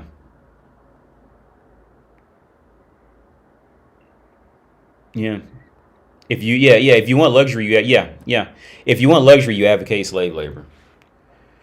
Because very few people can make all their shit on their own. At some point they're gonna go out there and get and they're gonna go out there and get slave labor for it in some form, whether it's buying something from the store or just employing somebody to come do it. Because most workers aren't going to go out there and work because they just like, okay, some people try to talk themselves into like, and this is the other shit that gets on my fucking nerves, man. Like motherfuckers who like clearly are talking themselves into like, loving their job and all that shit. Like, I mean, I get like you love your job, but the other side of it, you don't love to do that shit 8 hours a day, 5 days a week, dude. You doing this shit because you got to survive, right? What they call this shit? A serf. You a fucking serf, man. Like, that's what I always forget that fucking word. You a serf. You working on that plantation, trying to survive. But the thing is nothing. Okay, I don't want to say like it's something wrong with it. My thing is just like the reality of it. I'm not trying to say like it's like there's something necessarily wrong about it. Because again, it's a society. We have to keep society moving, And this is just the best way as humans, that we've come to get it all going. Because I think the movie Dredd has a great example when they're all living in that tall building, and in this reality, it appears that people don't have to work anymore, or it's maybe just like welfare housing or something like that. But in any capacity where people, if you don't govern people, a lot of times they're going to end up most people just do not deserve freedom, honestly, and that's fucked up to say. But most people they just don't deserve it. But it's impossible to tell who's who. So how do you separate and figure the shit out? That's on the government. But most people are just not ready for freedom. Most people they need to be governed. They need to believe in something. They need somebody to tell them what to believe in. Anyway, let's start this video. Are you setting the standard when you go out? Are you a high value woman? I know I am. But too many times we allow men to put a value on our vagina and on ourselves. But do we really even know our own value? What is the price of pussy? What is the value of vagina? What is the value of your virginity? What is the value of saying, hey, I'm going to save myself until I'm married? Does that make you a better or less of a woman? I need you guys to stop what you're doing. Click, subscribe, comment, share, do all of the above. I'm Holiday the Golden Child, and I'm back in the building. I missed you guys so much. I want to hear what you got to say, because you know I'm going to keep it real. Hi, I'm Shirley. My Instagram is at Shirley Gruyong. Hi, I'm Ariel. My Instagram is at Ariel Maisha. Hey, it's your girl Holly the Dolly. Thank you for having me, all these beautiful ladies. We got to the bottom of what we need to get to. Holly THA Dolly. Hi, I'm Sky Gambino. The one and only is SKYE dot Gambino.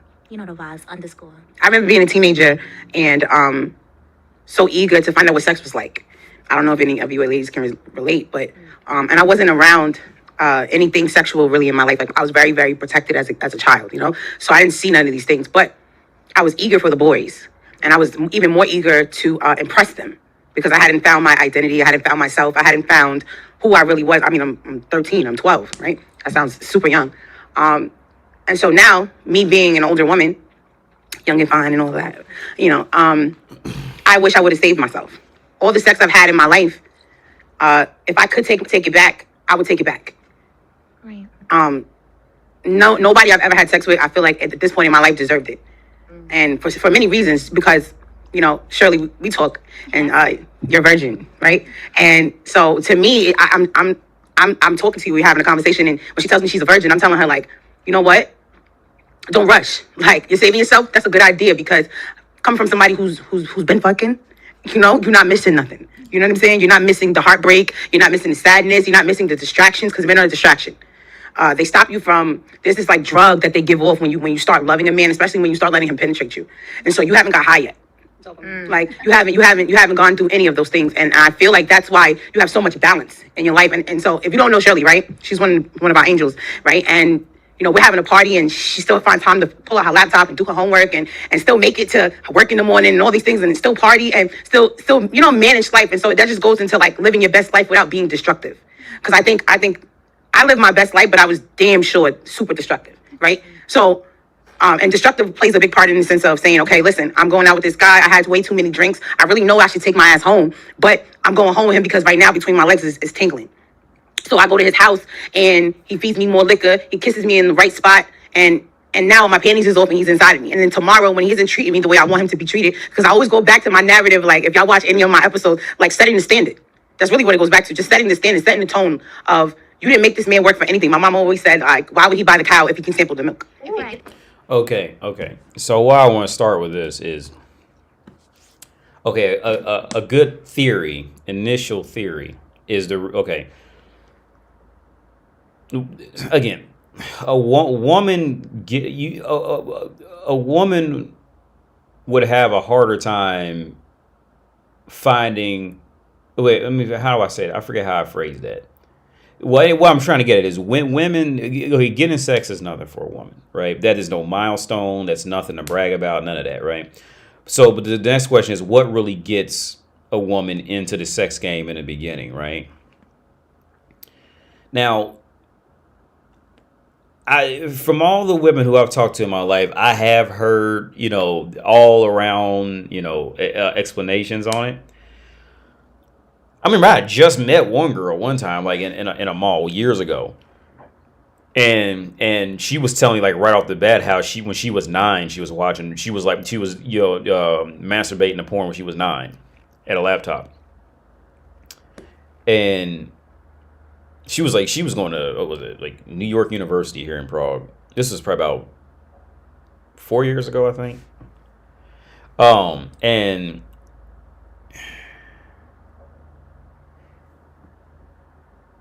the value, okay. The initial value that gives them the okay to go ahead and go through with it, a lot of times, I'm not going to say every time, but a lot of times, the initial value is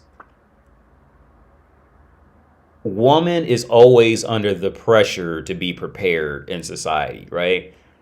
And again, throughout a woman's life, I say this all the time. By the time and again, I got this from a feminist. By the time a woman comes back to by the time a woman works through her emotions, her body, whatever the fuck, drama, and she comes back to actual thinking about herself, she has very little time to actually think about anything, about any actual logic outside of being prepared as a woman in the world, right? A woman's whole push in life is to catch up with other women to be prepared as a woman. And what is woman's primary purpose to be prepared for? Is to be attractive to men. What makes a woman defined as a woman, right? When a woman is at her height as woman is when she's attractive to men. That is her entire fucking purpose, right? And if she figures she's a little cute, well, yeah, she has no time for anything else in life. Absolutely no time really. Once she's come across it, very rarely can they, manage the two separately. It's one or the other, right? So her initial thing is, okay, I have to be prepared for, my prince, my king, whatever, when I finally come across him. So what is it that men want? Well, men want pretty women. Men want sex. So the woman, a lot of times they start out life with just completely feeding into their desires because, one, she's a woman. She's not going to have any trouble getting her desire, meaning sex, whether she just genuinely gets aroused or she's not going to have a problem getting sex if she wants to get sex and just get practice to be prepared for the better guy, right? She's not going to have any issues in that learning process, right? And where this woman, the one on the left, is starting out at with the whole concept of what's the value of your virginity and all that. Again, all her initial. I'm gonna rewind it because all her initial statement comes back to is she knows that her worth is dependent on man's judgment. That's it. Let's rewind that we're at 311. Let's restart this. Self until I'm married. Does that make you a better or less of a woman? When you go out, are you a high value woman? I know I am, but too many times we allow men to put a value on our vagina and on ourselves. But do we really even know our own value? What is the price of pussy? What is the value of vagina? Yeah. What is the value of your virginity? What is the value of saying, hey, I'm going to save myself until I'm married? Does that make you a better or less of a woman? I need you guys to stop what you're doing. Click, subscribe, comment, share, do all of the above. I'm Holiday the Golden Child, and I'm back in the building. I missed you guys so much. Yeah. Like I said, when a woman is at her height of being a woman, it's how desirable she is to a man. That's it. Because like I say all the time, look, if she ends up too cute, she don't care about the right to vote or anything like that. When desirability is number one, it's paramount to woman.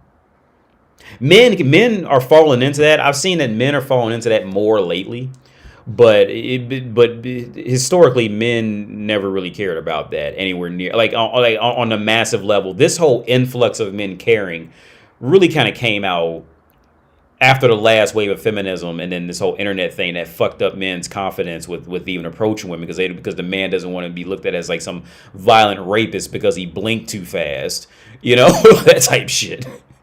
But historically speaking, a lot of men were. I mean, there were still guys who put their whole value on a woman, but for the most part, men could just go off and grow and do their own thing, whatever it was. I was giving them the whole farm. Mm-hmm. Like, I didn't know how powerful, not because my mother didn't teach me nothing, but I didn't know how powerful my vagina was. I didn't know the pussy power. You think you know the pussy power? That's why you waiting? Or like, what is... Okay. Yeah, and her pussy didn't have any power. Because based off of what she just said, the men didn't value her. Where she's trying to segue into her pussy power in the sense of rationing it out properly type of shit, right? Is what man fucked up that made you say, I ain't giving this up to nobody? That's a great question. So growing up, I always had this idea in my mind that I was going to save myself for the right person. I was always telling myself, I want to wait till marriage because I've heard so many stories from other women on how much they regret, giving up their body. I'm one of them. That wasn't exactly. There's so many stories like that. So I was very sheltered as a child. So the way I was brought up, I kind of learned from other people's experiences. And I told myself, I want to protect myself as much as I can. So, you know, a friend of mine made that mistake. I'm going to make sure I don't make the same one. So I was in a relationship. I was in a very long-term relationship in high school. It lasted till college. But in the back of my mind, I always knew that this man wasn't worthy. What was the red flags? The red flags, not to speak ill on people from my past, but he wasn't honest with me. He was always talking to other women, and I have and that's what kept you around. That's what kept her around, was that he was always okay. Look, okay, every woman is always going to want a man. Like I said last week, every woman is always going to want a man who she can admire. Meaning, pretty much translation, every woman is going to want a man who's better than her, right? Every woman. No woman wants a man who's equal to her or beneath her. Men would be happy with a woman who's just better than him or equal to him. But a woman is not happy with a man who she sees as equal to her. See, men will go off in life and think that they're good and think that they'll be a good match with a woman because they are like exactly equal. You know what I mean? Like, and it's funny. I think it's funny. But every woman wants a man who's better than her, right? So I could tell by the little girl on the right. See, she don't gotta color her hair or nothing like that. Well, she gonna put on makeup and all that shit, but she don't gotta color her hair. You know, she just straighten her hair and all that. And she's that certain type of girl, right? That's gonna appeal to the motherfuckers, you know, on the football team, to the chess team, and all that shit, right? She's gonna have a much bigger appeal. So, and this is what I always say this: woman's natural habitat. Woman is not happy until she's miserable. Okay, she's always going to want the guy who's better than her, the guy who can clearly get other women type of shit. She's always going to want him, right? That's the man who she really wants. She don't want the guy who probably can't get no other woman and all that, and she don't want that, right? And what happened to her was the same thing that happened to plenty of girls from my hometown. When that guy, because she's always going to date the older guy. That, especially in high school, a lot of times, the prettier girl, she's always going to be involved with the bigger, taller, older guy. That's a fact. Because again, a woman is always looking up, right? Always. Woman is going to die looking up, right? And the same thing happened to her with the same thing that happened to girls from my hometown. When that older, better guy, he went off to the military or went off to college or something, he left her for a better woman, right? Because that guy could use her to be seen around. Because I'm sure she went to a few college parties with him. How much you want to bet? She went to a few college parties with him. She was seen on campus with him and all that, and he moved on up. How much you want to bet? I was thinking about talking to the one girl I knew a while back. She had that happen. She was this one girl. I remember this one girl I was going to Sinclair. I worked with her in the writing center, and she was dating this dude, and he went off to Ohio State, and we was sitting at a community college, and that's what he did with her. He left her, and she was a beautiful girl too, but he left her. But okay, beautiful versus like class and higher educated. That shit beauty don't necessarily beat that out as far as like moving up the social ladder. And she wasn't aware of that shit. In prereqs when it comes to what I want in a man, and I want to feel stable, I want to feel safe, I want to feel secure, and until I feel that way, I'm not going to have sex with anyone. But men aren't honest until they feel like they're safe with you. The same safeness that you want from a man, he has to feel that too, to be able to say to you, okay, I'm gonna be honest with you, baby. I like Samantha, I like Tina, I like Shirley, but you're the one for me. And right now I'm in college and I don't really know what I want. Just like you're saving yourself and saying, I don't know what I really want yet. So I'd rather hold out so I don't become disappointed. I think that was the best thing that you should have done, to hold out, because as a college student, as a young man and a young woman, especially men, they don't know what they want. They don't know. So I think you played the right cards for yourself in regards to saving yourself, because you saved yourself from a lot of pain and agony. Right, thank you. And also, I want to put on the record that it's not just finding the right man. I'm also trying to protect myself from, STDs and pregnancy, because especially when you're young, I've noticed that there's so many people who don't practice safe sex. Shirley, I've dodged bullets. I think everybody sitting on this table has dodged bullets. I think everybody watching, hey, y'all dodged bullets. Right. They have woken up in days, weeks, somewhere in somebody's country, state, whatever, I met this guy in the club. I met him by the pool. We had a good time. He whisked me away. We went shopping. We didn't go shopping. He cooked me food. Whatever the experience was, it made you comfortable enough to go home with him and give him some, right? And then because he had you so open and so in euphoria, right? You don't think about the protection of the condom. Not saying you're doing this with everybody, but with him, you sitting there like, okay, I trust him. He looked clean. Nobody can tell me they ain't never made that mistake. You might not be making that mistake right now, but you cannot tell me that you have not made that mistake. And I'm not saying everybody, because clearly you are a prime example that everybody is not everybody, right? but my point in saying is that we a majority have made the bad decision to have sex with somebody unprotected. And I'm here to tell you, live and well and healthy, I ain't never caught nothing. So maybe God just didn't have that in my path. Yeah. So I get what you're saying. Like I haven't had sex because I don't want to catch nothing. But I know women who've been with their husband over 17, 20 something years, and she woke up and she had AIDS because her husband was cheating. And this is the only man that she's ever been with. So I'm saying this as advice to you as my, I can't tell you what to do with your pussy, right? But what I can say is that when you do decide to give it up, do not go into it with the understanding of I prevented all these things and I'm finally out of the Right, clear. and he's perfect. Not even that he's perfect. Just I'm out of the clear of heartbreak. I'm out of the clear of diseases. I'm out of the clear of anything else that could go wrong when we're talking about sex. Right. It may be that you can't get right. You might not have that wet that a wop, and that when you finally do it, he's like, this ain't good pussy. So now you don't wait it. Now you don't wait it all these years. What if your pussy ain't good? So That's not an option. I know. I'm just saying. no, Because no, and these are very valid questions. So I obviously, I go to the doctor. My stuff is working okay. It's like perfect. So there's nothing wrong with me downstairs.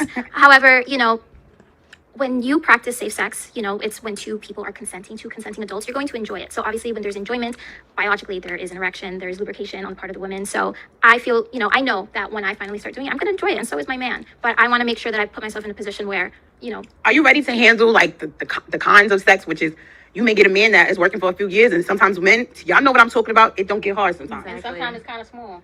Not even small, even because you're waiting. Like, okay, hold on, I don't want to get off topic. No. But I just gotta say this, right? You waiting. Are you finding out if the dick is big or not? At some point, even if you're not fucking it or sucking it, at do you some have point, like a reference? did you at least, so you know what you're getting into? Right. So honestly, I'm going to be completely 100% honest with all of you.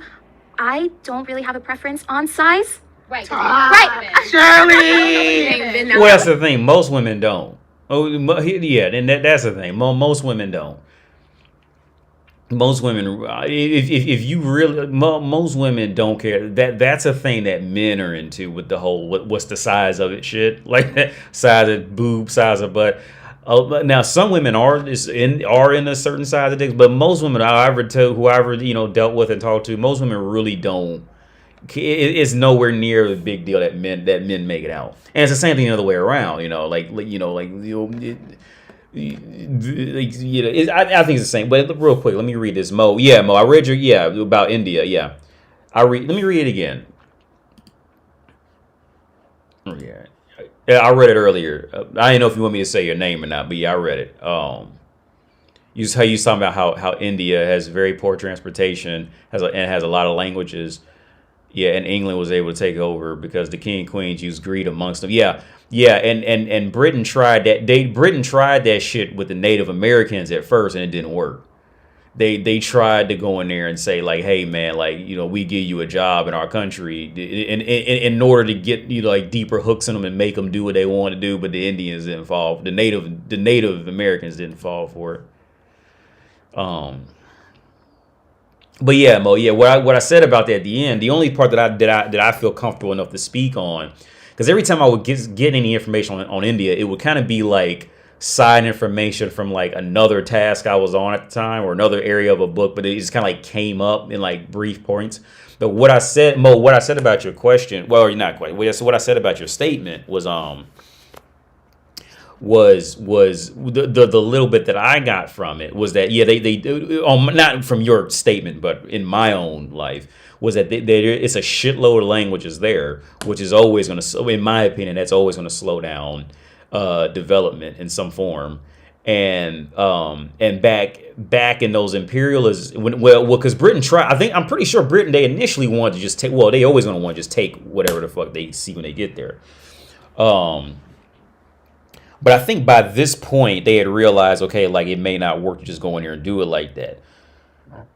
Because they had been trading with them because first they had to go all the way around Africa, then they had to go through the fucking was it Strait of Gibraltar or whatever the fuck that is, and they went through that way, I think, or maybe I'm dotting a T and crossing an I. But yeah, it was documented that they had been wanting to take over India for a while. But their military, but at first glance, their military was too gangster, right? Their soldiers was like it was documented in diaries that the Indian soldiers were just something that Britain had just never, they just wouldn't be able to beat them. They would just get fucking dominated, right? And this is long before the fucking guerrilla warfare shit that Britain had no concept of guerrilla warfare, right? Them dumb motherfuckers was there, but like y'all see in the movies where they just be standing in a row and just take turns shooting at each other like it's fucking Pokemon or some shit. Them motherfuckers was doing turn-based shooting in the 1500s, all right? The motherfuckers wouldn't weave in nothing. The motherfuckers say fucking Archibald used gunpowder. It wasn't very effective, and then you just take your turn. The motherfuckers was doing turn-based shooting in 1600. But no, it was documented that the Indian soldiers were gangster. They were just like faster and stronger than anything they had ever seen at that point where they was at, where there's at least this traveling group was at. But he said the only part where Britain could and would definitely win is the fact that Britain had more order.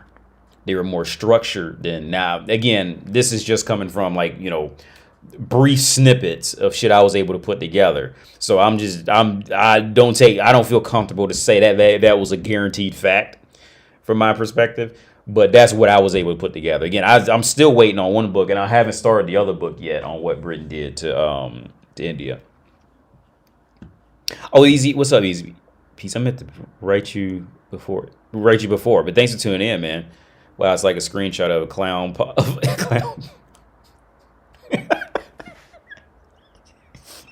Is the reunion? Is saying clown posse reunion? Indian Army must have been fierce. Yeah. They said they was like the document that I found. What I was able to learn about it was that they were supposedly like fucking amazing, but their structure was off, right? Because I got motherfuckers laughed me out the room on Facebook. I said something along the line because somebody did a post. I'm gonna stop in the video for today. Let me put it back on me. So I got laughed out of Facebook for this, right? Because and honestly, I think it's because the world's just envious of North America, and it really is like funny. But I'll take it. They laughed me out the room on this. Somebody posted a meme or whatever the fuck, right? And it said how Britain essentially it just entertained. It said that Britain created a sport. Everybody else is better at it than them, so they lose all the time. And then beneath it said America created their own sport and then calls themselves the world champion at it, right? And so I said that America calls themselves the world champions because the rest of the world just can't compete on I know some motherfuckers probably got a little mad with that, but let me explain. The reason why America says that shit, right? Like the NFL is the world champions or the World Series in baseball and all that shit like that. The reason, like at first glance, it sounds like ignorant, pretentious shit. But like deeper down, like I can see why they would say that and why they don't call themselves like the world champions at fucking billiards or something like that when they play like pool in America or whatever. I could see like, or why don't they call themselves the world champions at whatever the fuck else type of shit. I can see why they don't like it. It makes sense because the rest of the world can't compete. You know what I mean? It's that it's that fluidity. You know what I mean? It's the fluidity mixed with diligence. You know what I mean? Like, and okay, because here's the thing, and some motherfuckers won't agree with me on this. And I think I even said it in that because it's some like two dudes was like, here's the thing, motherfuckers will always argue with you until you bring up a fact and then they just disappear, right? Right. The NFL is the National Football League. That as far as mainstream sports go, that's the fucking gods, dude. Fucking period. Motherfuckers always try to compare rugby to the NFL. No, just stop. Get some help. All right. You cannot compare the NFL players to. Now, I'm not saying this to say rugby players are soft or anything like that, because those motherfuckers are badasses too. Don't get me wrong, but you can trying to compare rugby to the NFL those are the NFL wear pads, but also the NFL are running literally head first at each other at Olympian times, right? Without seeing each other with a fucking helmet on, they can't see shit. They field of view is literally this, bruh. And these motherfuckers are running Olympian level times, full sprint, with a field view of this, looking like Cyclops, right? Yo, the motherfucker, and on top of that, the sheer athleticism to make it in the NFL, dude. No, you can't. I mean, no. Again, I'm not trying to I'm not knocking rugby on it because because that's some badass shit too. That is badass shit. But you cannot compare the NFL to no. If you go out and get the what's that team? The All Black. Because I was following the All Blacks for some years because they was gangster probably about 4 or 5 years ago. I don't know what happened to them lately because I stopped following rugby. But the All Blacks, if you go out and get the baddest rugby motherfuckers and set up against the worst NFL team, them rugby motherfuckers, all them motherfuckers gonna be on stretchers by the end of the first quarter, right? Because they gonna get fucking mollywopped, right? Like, because it's the shock of getting mollywopped and getting laid on. See, because they can see where somebody getting ready. They constantly looking around. The NFL players, they don't got that same field of view. And on top of that, there's just the sheer athleticism. No. And one dude tried to comment that Australia has a football league and like American football league. But no, y'all, no, just stop.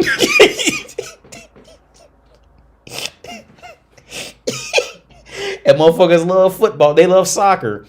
Yo, but soccer is like 8th down on the list on earning potential in the world. I mean, like. And then motherfuckers, like, they try to bring in baseball. No, the MLB, that's where it's at. Everybody know the MLB. Like, and it's that thing, because motherfuckers want to hate America, and I get it, dude. Like, America is fucked up in other ways. But when it comes to athletes, no. When it comes to athletes and order, sports like this, no. America's just on a whole nother level, all right? America's just on a whole... When it comes to that entire unification... When you talk about, because like the example with Britain going to India with that shit, right? How Britain could win is that structure. Britain survived off structure more than athleticism, right? Okay, but even then, America, the athleticism is off the charts. When you talk about American football, that shit, them motherfuckers are training from fucking 8 years old, dude, and hard, right? Motherfuckers forget just how massive North America is and how brutal America can get. Motherfuckers forget that shit because they get to watching Friends and all this shit and think all these motherfuckers is just some inner city white dude who sits on the computer all day. Motherfuckers forget just how brutal and rough America can get. And they forget how massive America is and how different cultures can get from one fucking county to the next. Motherfuckers forget that shit, dude. While America does have a lot of dumb motherfuckers, America has some motherfuckers off the charts too, right? And where I elaborated with it is, like, the only reason, and it sounds like I'm like super duper pro America, which I mean, of course I'm gonna be a little pro America, but I'm also just saying like my legitimate opinion. The only reason why America didn't take over soccer is because we just don't have the interest for it. That's my honest opinion. Because that's my 1000%. The only reason we didn't take over soccer is because we just don't have that interest in soccer. That's just it. If we cared about it, because America is a weird place, man. It really, the different dynamics that America has is really a special thing. Now, like all dynasties, it's gonna fall one day. I'm not that blindly like, oh, America. Every dynasty is going to, if it was created, if it was man-made, it's gonna be man-destroyed one day. That's just a fact, right? But when it comes to a specific mix of order, diligence, wealth, because that's always going to play a part in too, wealth, and which wealth opens up a whole new realm of diets, trainings, of freedoms. It opens up a whole new possibility of that, dude. Like, America is a fucking, when it comes to this shit, when it comes to athletes, America is a fucking behemoth. right? Because okay, you do get a lot of great athletes coming from Africa. You get a lot of great ones, but again, that's a whole nother complication because coming out of Africa, these motherfuckers got to learn 4 languages before they even stand a chance getting over there. You see what I'm saying? So and all that's going to slowly break down the concrete, consistent, coherent order. Once you start mixing all, now don't get me wrong. Again, don't reject change, but at the same time, you have to acknowledge that change is also going to slow you down because people got to keep adjusting this shit and all that. Okay, like let's say for example, when I worked at this IT company, right? I was working with a dude from some place in England, someplace I don't remember exactly. He was from England, and he was telling. And I told this story before. He was telling me to type. He was telling me to type what he was saying, and I was typing. He said something on the lines of, "Yeah, so I went outside and I got the wire, and it would not fit. Full stop. I then went out to the car, blah blah, and I didn't know, and I typed." Full stop. I typed the words full stop. So for those of you in the UK, like full stop means period, but in America we use period. So I didn't see, and like little shit like that, and just how much that we had to slow down just for that confusion. You see what I'm saying? Just for that confusion. So then he had to come back, read the whole shit, make sure I didn't type out full stop again because I didn't know, because that change in language. So imagine when motherfuckers don't even speak the same language, bruh. That's gonna slow you down tenfold. Like, it's admirable, don't get me wrong, but that sense of unification is gonna slow you down. It's gonna be that much more difficult for you to keep up with massive countries that just speak one language. You are going to be behind. It's one thing you have at some point in some realm you are going to be behind in that shit. Now, that's not to say it's all bad and all good, right? It's totally not. But when it comes to putting some shit together where you have to be a team, you gonna have a hard time.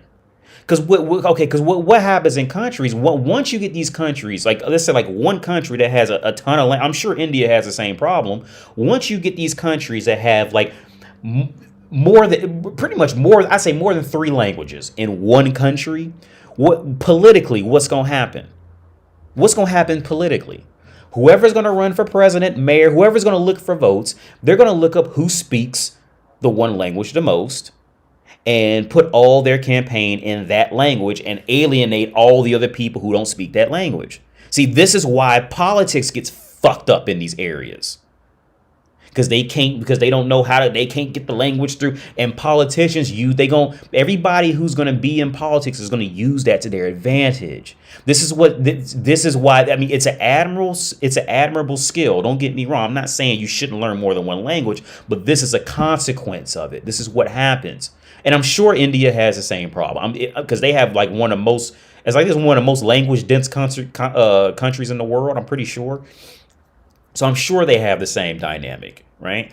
And if it's going to come out in that, it's going to come out in military, it's going to come out in the athletes, it's going to come out in anything where you have to truly build as your country, state, government to compete in the world. And this is why these areas tend to always be, they tend to always be behind and sitting around and hoping somebody gives them something, essentially, in it, no matter how many resources they have. All right, it doesn't matter. They can have all the resources on Earth. If it's governed poorly, well, you ain't got shit, right? Because the government, it doesn't matter what you have. All right, if it's governed poorly, it's worthless, right? Just like a kid with $15 million. A kid with $15 million, he's a fucking kid. He's going to govern at 15 million. It's a great chance he's going to govern it poorly. And this is back to where I started with this live stream. Government is important. All right. Even if it's a shitty government, it's still a government, right? There's still some sense of order to exploit benefits and resources in some way to sustain the individual, right? It has to be, but again, like I said, within the concept of languages, once you pack in these languages, corruption, manipulation goes off the charts, and corruption and manipulation are the two downfalls of governments. You'll never completely eradicate it because it's just human nature to always want to take more than the other guy.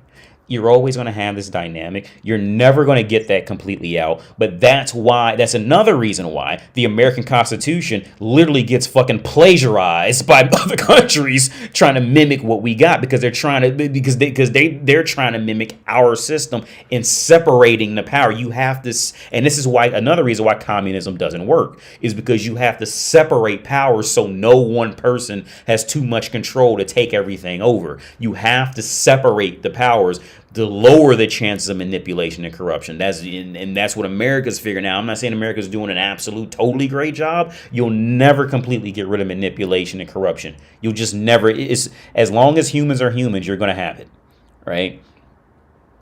But yeah. So I want to say Argentina pretty much copied almost. They literally just plagiarized. They translated shit and plagiarized the whole thing and fucked it up. Couldn't and not because they fucked it up, but it's that theory of, okay, what works with your kid is not going to work with my kid, right?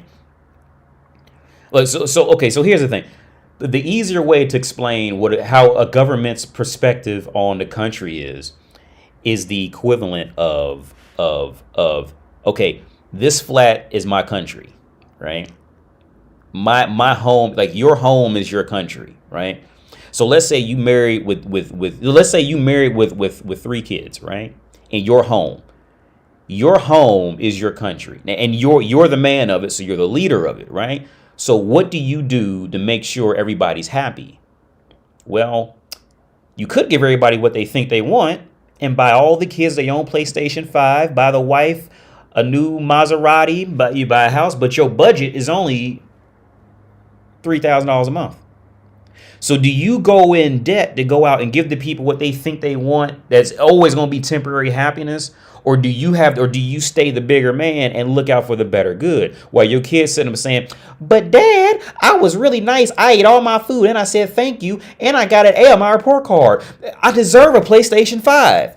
But you as the adult, you go, well, no, but we got to pay mortgage. I got to buy food. I got to buy you school clothes next week. I got to replace this roof next month. So what do you want to play? Like, so is it in the citizens' best interest to get that PlayStation 5 because they was being good? Or is it in that citizen's best interest to make sure that roof ain't leaking and they got food and they got a fucking bed to sleep in that's not soaking wet from the rain?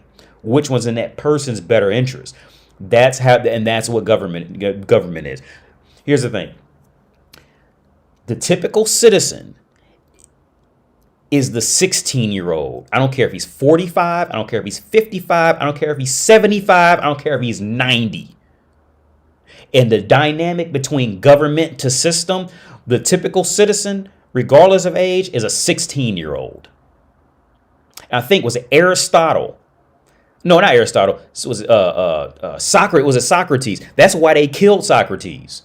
They killed him for this shit, for saying this shit. You should not let people vote unless they're legitimately educated. Because if they're not educated in the field, they're gonna vote for whoever makes them feel good at the time, right? And the example he used was like a candy dealer versus a doctor. Versus a doctor running for president or running for whatever position of power, if a position of leadership. A candy salesman will come to you and say, "Hey, I have all these colorful candies. They taste sweet. They taste good. Come follow me." The doctor's just gonna hurt you, right? All the doctor's gonna do is hurt you. But the doctor's gonna go, "Yeah, I'm gonna hurt you, but it's for your better interest." People historically are always gonna vote for the candy guy, because they want to feel comfortable. And you want to know why that's a scientific fact? Is because virtually every time throughout history, when a terrorist attack happened within the first year that a new president got in office, his approval rating skyrocketed because the people wanted that leader because they panic and they want to feel comfortable by the leader in there right now. People don't want help. They want to feel good.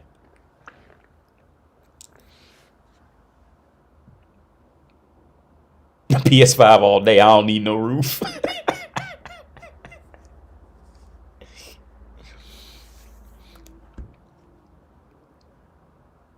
Yeah, I'm gonna get out of here. It's 10:08. It's too late, man. I'm loud too. So I'll let y'all go, man. I catch you on the Flip B Flip. Yo, thanks everybody who tuned in. Like, subscribe. Don't maybe donate. I ain't check anything. But yeah, yo, hey, I'm gonna get out here. Yo, y'all have a good day, eat a night wherever you are, and I catch you on the Flip B Flip, man. Peace out.